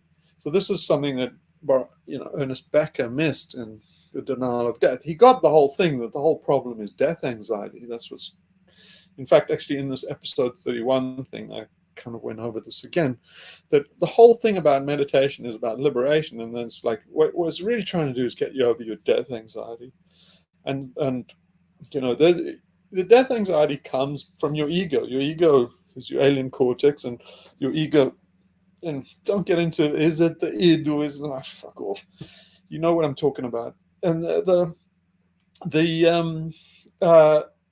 this ego is scared of dying, especially this freaking head on your shoulder and how to get ahead in advertising. It's scared of dying, and so it doesn't want to be killed or cut off. And so this is the aim of saying, like, get rid of this second head that you've got sticking out of your shoulder. That's the thing that's scared of dying. Chop it off and kill it. And then so they're giving them, all the information of how to do that. But it's rebirth. So it's like it's two things. It's like saying, when you die, this is what you'll go through. And so doing, they're actually taking them through a rebirthing process that you could get in a New Age ashram or something. They still do it. They'll put you in a sack. These things have actually come down even into hack New Age culture. But there's always an element of your first death. So it's you experience a death, and then you're reborn again as somebody, as an immortal in effect, because you don't have an ego that can die. You don't have that anxiety. It's kind of like you're just okay with being a lump of carbon and going back to the soil, dust out and dusting. You're like, yeah, that's it. I'm okay with it now. Phew. And so everybody is going nuts because they can't make this breakthrough. But the rebirthing thing was done very well. Historians and I think it's all symbolic, but it's not. It's psychological, and they always involve sort of repetition of the womb and stuff like that. So you see the basket, the kista, and it's a rebirthing thing because it's you can see in the Mithraic things the kistas there. You can see Mithras coming out of a kista, so clearly the rebirth, and you're going to always see a snake, the same snake that you can see on the caduceus. So as soon as you see a snake, you know what it is, and it's always a rebirthing thing. And the reason is because the snake sheds its skin, and so what the ancients thought was the snake had died, and a new snake had come out, like risen like the phoenix. So they thought snakes were immortal, because if you've ever found a snake skin, it looks like a dead snake, and then they've seen the new snake crawling out, so they thought that snakes were infinite. So any symbology like that is, it's a rebirthing ritual, and so you can, once you have that clue, you can see it all in the Christian Bible and all of that kind of stuff, because they're all reusing it. But if you go back to Göbekli Tepe, you can see these three kistas, these three baskets, and you can see them in Sumeria and stuff. Now, Hancock and all of these guys, you see, everybody always projects themselves in. So Hancock and Graham Hancock, and that is, he likes his weed and his drugs and thinks that psilocybin is the key to understanding these things, opening up the mind and stuff. But because he's so vested in that, then he says, well, what's the basket? Well, that must be your little shopping bag with all your dope. It's like, oh, come on. He hasn't done enough research to see what a kista is, and the Kista Mystica, which is the Eloisian mysteries and all of that. But there are, they're the three baskets right there on Pillar 43, the vulture stone, which is like the most important thing they've discovered so far in Göbekli Tepe. And so this is part of the ritual. You can see, and then you can see, they've got the scorpion, they've got headless guy with erect penis riding on a vulture. And it's like, as soon as you see all these things, straight away it's cosmology. They're looking at asterisms, and then the guy with the penis is Orion's belt. I mean, it's Orion, right? So if I'm not losing you on all of this and you're getting bored, then I'll go further and explain that. Well, okay, when you're a kid, or this is what happened to me when I was a kid, you'd go on camping trips and school camping trips, and they would teach you about the night sky and all the constellations, and all upside down, of course, since the southern hemisphere for me. But they would get to Orion's belt, and then they would always tell you, like, oh, Orion has this scabbard hanging down. You have the 3 stars and the scabbard hanging down. Like, I'm bored into it. And then it's only later reading, like, obviously it's not a scabbard. You're doing a euphemism for schoolboys because it's like not suitable for work. It's like, obviously it's his penis. So once you know that, then you can see, a headless guy with a a prominent penis or anything fucked with the head, right? Then and a prominent penis, you know it's Orion. And so, yeah, you can see that straight out there in Göbekli Tepe.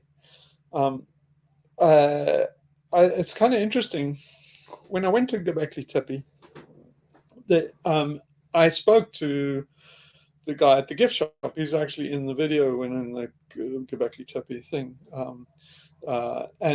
I actually give his name, I think. But anyway, it was his grandfather, I think, who owned the land where Göbekli Tepe was and actually found the first thing.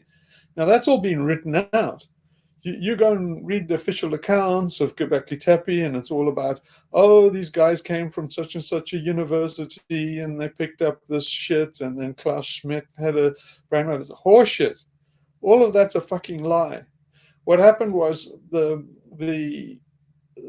guy who owned the land, this guy's grandfather, he found this little statue.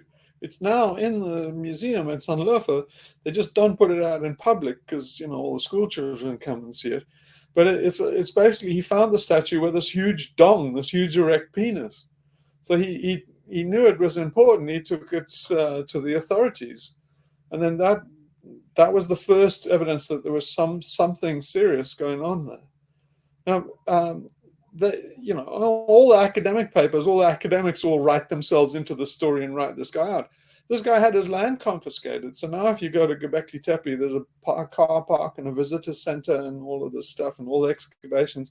They're happening on this guy. He wasn't paid a penny. They just confiscated his fucking land and said, thanks, it's a World Heritage Site now. And the guy said, hey, how about compensation? They said, nah, fuck off.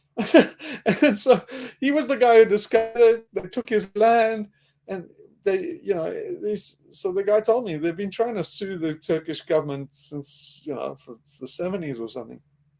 And that's UNESCO. Yeah, that's UNESCO's, but yeah, this is the treatment you get every time. But anyway, that statue that he found, it's like I've got Klaus Schwab's book and not Klaus Schwab, Schmidt's book, Klaus Schmidt, and so I've got pictures of that. I actually put a picture in the video of it, and I got a Turkish book that has the picture of the original statue. But because it's this guy with a huge penis, you know that it's Orion, and that's kind of borne out by Pillar 43. As soon as you have that clue, you can go and have a look at all the Orion mythology. It's called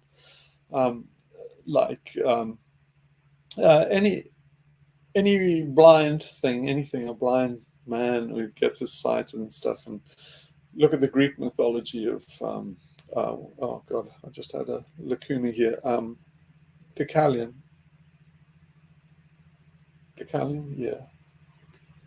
yeah, hopefully it's Deucalion. But anyway, look at the story of Deucalion and the nymph who was his eyes, and all this is the metaphor for what you're doing in meditation, and it goes all the way back to Göbekli Tepe and back to the Lascaux cave, the Shobi cave.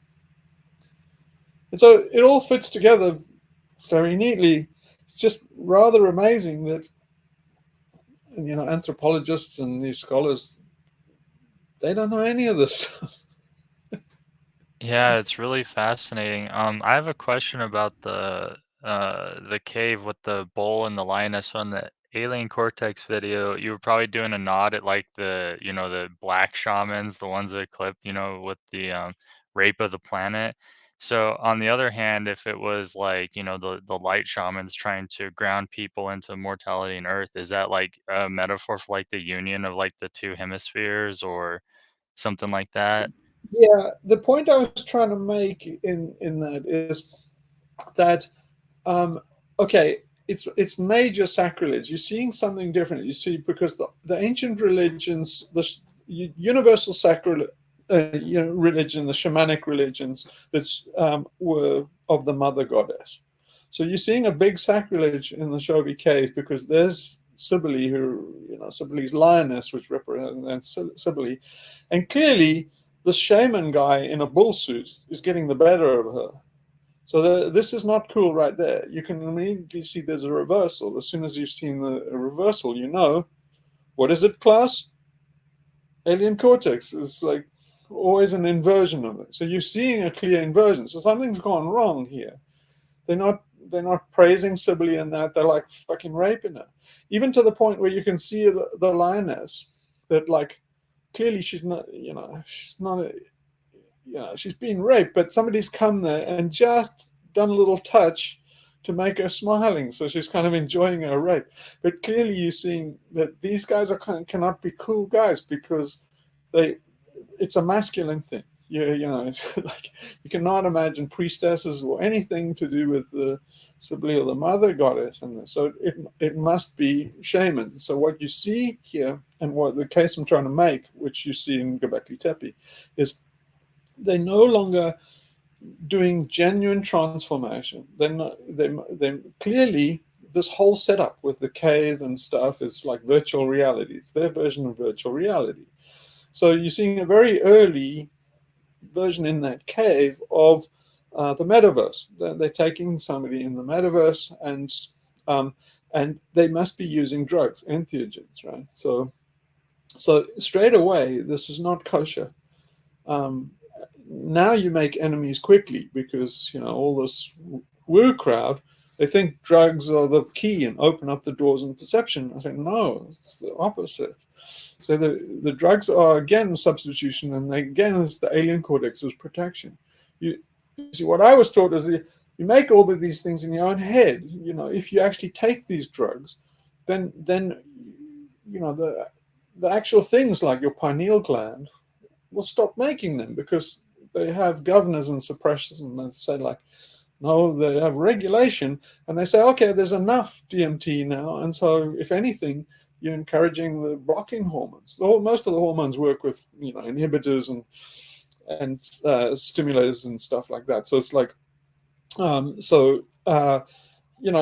if anything, you're actually increasing the inhibiting chemicals because you're giving yourself in a bottle. You're giving yourself these drugs that are kind of an overdose, and then you're going to encourage the activation of the corresponding inhibiting blocking chemicals. So yeah, you get to have a little excursion into, it's like psychic tourism, but then when at the end of that, it's like you're going to need more. You're on a hedonic treadmill, and then when you finally realize what this game is, then you realize, oh my fuck, I've been diverted. There's been an inversion. I've been sold all these drugs and stuff by these fake gurus, and they're my worst enemy. They're stopping me getting to the true. See, the whole thing, the whole ceremony in the Kista and stuff is a substitution for a real psychological rebirth. So that's what I keep on saying, is that they're all trying to prevent your real psychological rebirth. So these guys are substituting your real chemicals in your head for ones in a bottle, which they sell you, funnily enough. Ho, ho. And then, they sell you an actual rebirth with a symbolic one. And then, so all of this stuff is the alien cortex beginning to do this symbolic substitution. And so there you can see the substitution with the lioness. So basically, instead of worshipping the mother and stuff, they're saying like these shamans of like, they're priests, they've got one over the mother, they're raping her. So basically, so maybe generations they were using that for real rebirth and transformation, but along the line, maybe the culture got involved with trade or agriculture, created a hierarchy, and then it steadily changed to the inversion of that to get people in the hierarchy and the system and building civilization. Is that what probably Yeah, happened over the this and is the case so you're making they all were along. adding on to the art over the years until they got to the and okay, I totally see what you're saying now. Yeah. Yeah, you see, if you look in Africa, and so where the Shangomas and those guys, they're doing real stuff. They're teaching all the stuff that I was taught. And then, so you say, like, why are these guys using all this substitution and paraphernalia and that? And say, like, they're frauds. They're sophists. They're doing this for money. So they're saying, the genuine shaman guys and stuff, who like, probably been kicked out. They kind of, you can see it again in like the Bible. It's like John the Baptist. John the Baptist looks like the real shaman. The Jesus figure looks like a charlatan, and I'm not the first one to come up with this. If you look at the Dan Brown guys and all of those guys, and if you look at Da Vinci and or a lot of the artists in Florence and stuff, they're clearly Johannites. Johannites are guys that worshipped John the Baptist, and said he was the true Messiah. This other guy, they call him the imposter, the Christ figure. And it goes so, I mean, and they also do a J.K. Rowling is try and communicate the stuff. So if you have a look at, say, Leonardo da Vinci, he does the Madonna on the Rocks, and there's basically, you can see St. John there, and the Christ thing, and then basically in the picture there's Christ with two fingers, which is symbolic, and then he's blessing John the Baptist, who's an older kid, and the clearly it's like, this is against the Bible. It was in the Bible, it says that John the Baptist baptized Jesus. So why did Leonardo da Vinci do this inversion? It's like he was doing a correction because he's a Johannite. All the things, I mean, his very last picture was St. John. Clearly he's always St. John, St. John, St. John. And in the last picture that Leonardo did is St. John with one finger up. And he's saying, I am the one, I am the thing. And he's smiling. So the guys are Johannites. And so it's a terrible heresy. The church tried to stamp it out, but didn't manage it. And so these, the Madonna picture with the baby Jesus blessing John, it was actually in a church, in a sepulchre. And so all the visitors to the church would come along and say, oh, okay, but why is Jesus older than John? Why is John a baby? And then they were like, no, you're mixing them up. It's basically Jesus is sitting on the Madonna's lap. That's the baby. And, the older kid is John. And then people would go, but hang on, doesn't the Bible say that John blessed Jesus? And they were like, Leonardo did this deliberately to fuck them over. So they got so upset with people switching the two that now they came and they did a cross of St. John and put it in the little kid's hand. So they'd say, like, now no one can make the mistake that clearly the one on the left is St. John, and we'll prove it to you by sticking this grotesque cross of St. John and sticking it in the crook of his arm.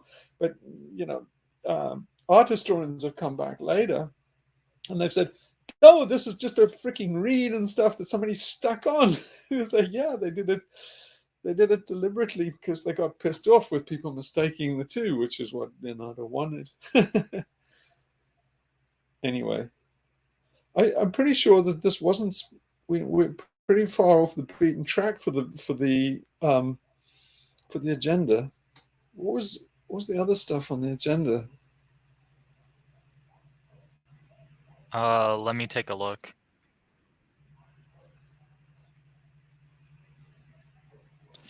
Meditation in the manifesto. Well, I did a little bit on the meditation, right? So yeah. Did anybody do the exercise in the week of actually meditating and trying to like call everybody up? Sadly, not me, but you were all in my thoughts. So I did, and I made a little log of all the times that if I had the idea or suddenly remembered it, and then I went and logged it during the week. I did on Thursday night. Yeah, sorry, I was trying to look at the agenda, but yeah, I did on Thursday night. Yeah, we must go into that more and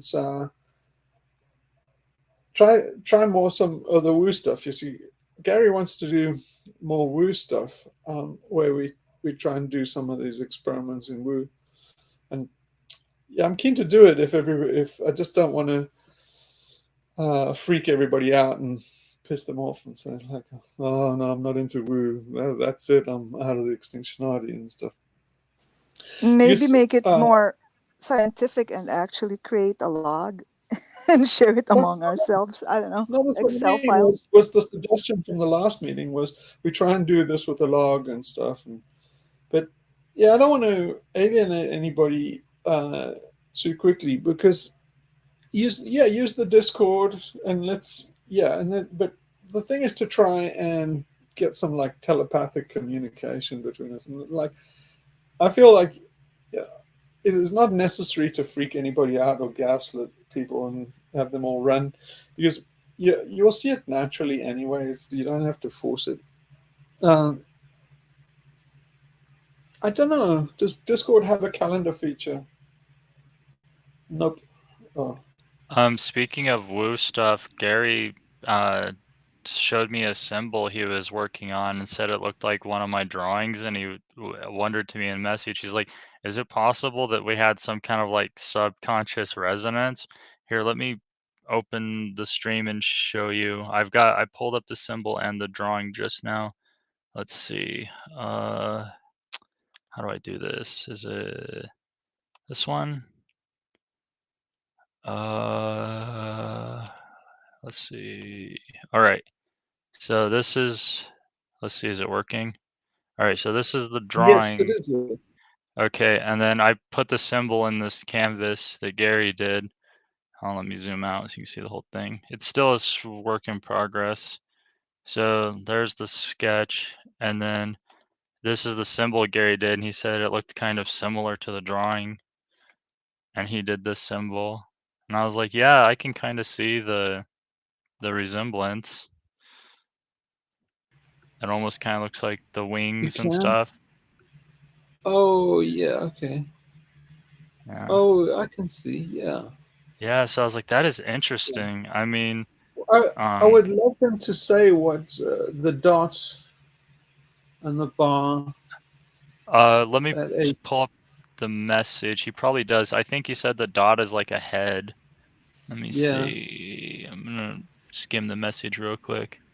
Um, Subconsciously influenced by your sketch in an abstract way with wings on each side, central body, legs, and so I added the vestigial head at the top.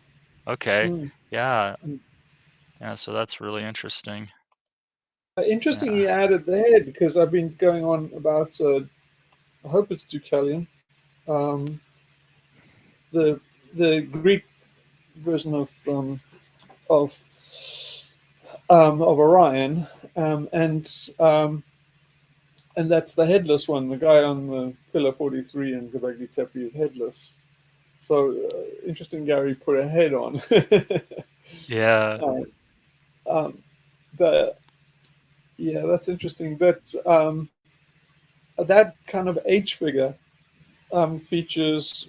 Graham Hancock went to town on that H figure. That H symbol is all over Göbekli Tepe and Pillar 43. Um, so it's I think that what the H is a male and female. So they're like two halves of the male and female, and they do a connection in the middle. So it's kind of symbolic of mating and also symbolic of the divine union. So this is the Haris Gamos and the divine wedding and stuff. So the main central figures in Göbekli Tepe are a male column. They're built like T's, so and headless, by the way. So you have these two T's that are facing each other, and obviously this is the central theme is this kind of Adam and Eve figure in the middle of the temple complex in the middle around big things. In one of my video in the Göbekli Tepe thing, I'm standing in a replica in the Sanlurfen Museum at the base of them. You can see how big these things are. I mean, these things are done without tools, right? Without metal and stuff. It's just freaking phenomenal. But uh, if you try and interpret this, which anthropologists and archaeologists don't like to do. They just keep it at arm's length. But this figure of this kind of Adam and Eve figure and Deucalion and Pyra, all of these things, they come out in alchemy, and you can see Jung wrote a lot about the divine wedding, and the Hieros Gamos, and it's the union of opposites, and all of that. So that's I think what the H is as well. It's the union of opposites, and if you go and have a look at the origin of the letter H, you'll see it goes back, and probably goes back to Teth. Oh, that is so interesting. Yeah, because that sketch, I mean, I've been working on it for a while, but it's based on a dream I had. I think I explained it before. It's a dream of a phoenix being coiled upon by that serpent, and I interpreted that because I did some research. I'm like, what the fuck is going on in this dream? So I did research, and I found, that Greek god Phanes with a serpent coiled around him, and he just appeared in my dream as a phoenix, I guess, and then the serpent is actually the goddess Nyx. I interpreted her as the Gnostic serpent of the moon because, Yeah. Gnosticism, if you invert it, they have the story, Demiurge is Yahweh.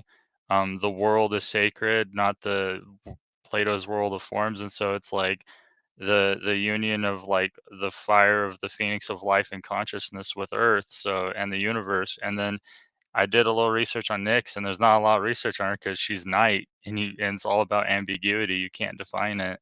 And so I was like, yeah, this probably has to be it.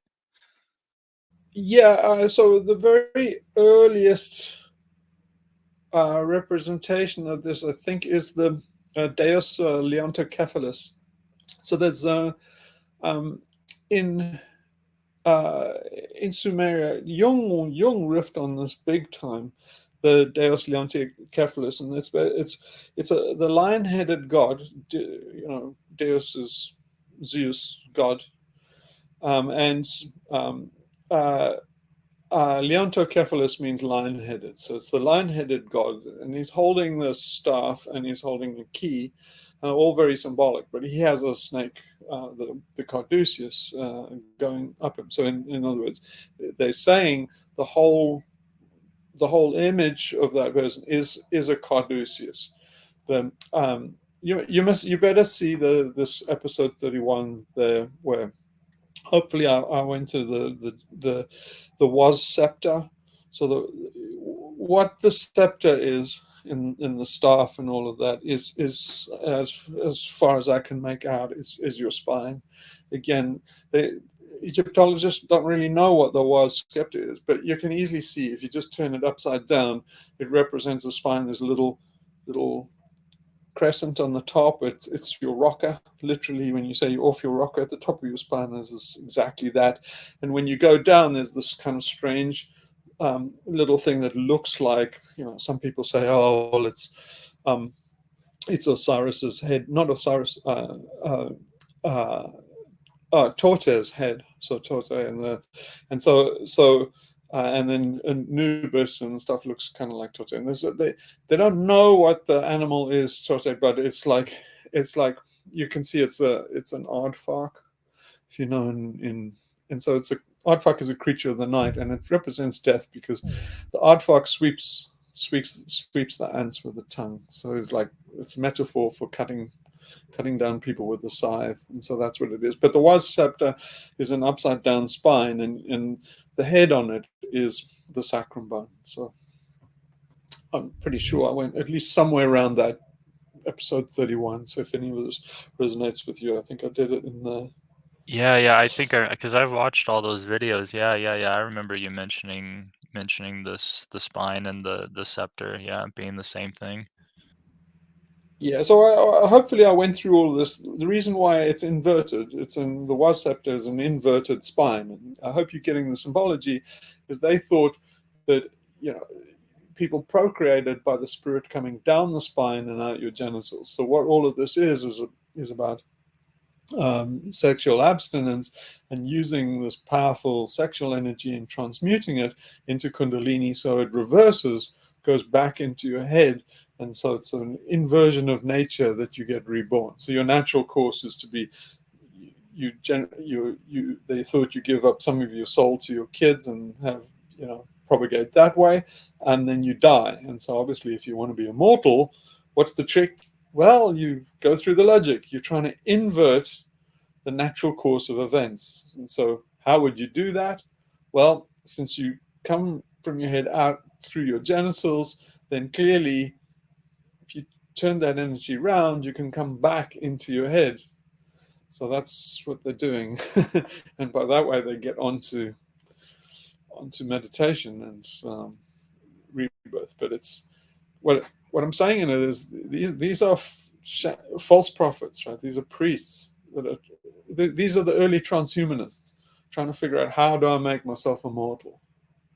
Yeah, So it's the way you make crazy. yourself immortal is by getting rid of the alien cortex. But now here, what they're trying to do is saying, no, I want to leave the alien cortex and I want it to live. So it's the little head on your shoulder that's trying to live. Yeah, it's amazing how the extent they go through to invert this stuff. I think, yeah, there's another passage in Moby Dick where they talk about that. He references the science of phrenology and how they're studying skulls, and he talks with a whale skull, and then he concludes that science is a passing myth, and that I want to look at someone's spine to judge, their character. And I was like, yeah, this guy gets it. Yeah, the Jed column. There you go, man. So anyway, okay. I guess we better. So I'm going to call that at least one episode here for meditation, and then the other subjects we'll get to later because it's getting long now. All right. Any more? Anybody got anything they got to say before we wrap this up? No, sounds good. Thank you. Yeah. Well, sorry. This might have been a bit of a boring one, but I think maybe I drained myself a little bit this morning. If you didn't get Well, your yeah, it's money's worth 4 out of this hours. one, go to the morning one. I'm Yeah, sure you'll get your money. it was nearly 4 hours this morning. So if you total, it's like what, like 6 hours, 5 hours with both of them. Ufology takes it out of me. It drains me, that stuff. It really, yeah. So anyway, okay, so let's wrap this up and just do the exercise and just end off.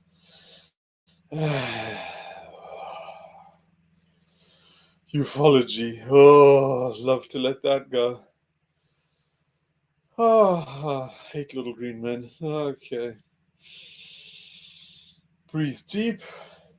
In with the sanity, out with the little green men, banish the transhumanist bastards, and return to monkey.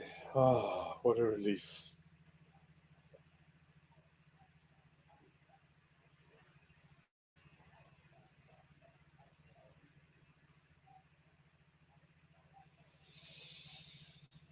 Om Paramatmane Namah Iti. All right, everybody. Good to return to monkey. Anyway. Yeah, definitely. Yeah, so pass around that Eastern Extinctionati to any UFO enthusiasts. They Yeah, probably won't watch let the it though. bastards get when the big ship comes down. Let the bastards get on there. They're going to be recycled, and we're going to return to monkey. Yeah, roll out the red carpet for them too, so they can, and then like push them Yeah. towards it, like put candy drop. Yeah, like, get on there, leave. Yeah, definitely don't let anybody see any of the videos today if if they're arseholes, because we definitely don't need arseholes on this planet. We're like arseholes on the spaceship. Basically, if this is Don't Look Up, yeah, we definitely want all the guys arseholes on the ship. So this is Don't Look Up. Stay on Earth, and I'm hoping it doesn't end like Don't Look Up. I'm hoping like Earth is fine. Arsehole's gone, gone on the spaceship. Goodbye, We arseholes. can make our own movie and entitle it "Don't Come Back." Oh, nice. We have a neighbor who tells her son that "Don't come back." Yeah. Yeah, I They love it. can go. They can go rape the sterile plains of Mars and leave Earth alone. Yeah, exactly. Leave our mother, you bastards. Go fuck up some other planet, you planet destroying fuckheads. So it's like, yeah, okay, that's really neat. Yeah, I'm gonna try and get my painting of Sibley done by Easter. Hopefully I can get it done. Mm. Hopefully I can get it done. Drawing 6 lionesses is hard. Oh man, well, if you get it half as good as the Neanderthals in the Shobi Cave did, it's going to be a I masterpiece. can show the work in progress, but hold on, let me put a little censor bar so we don't get flagged for nipple. Hold on. Oh yeah, no nips on YouTube.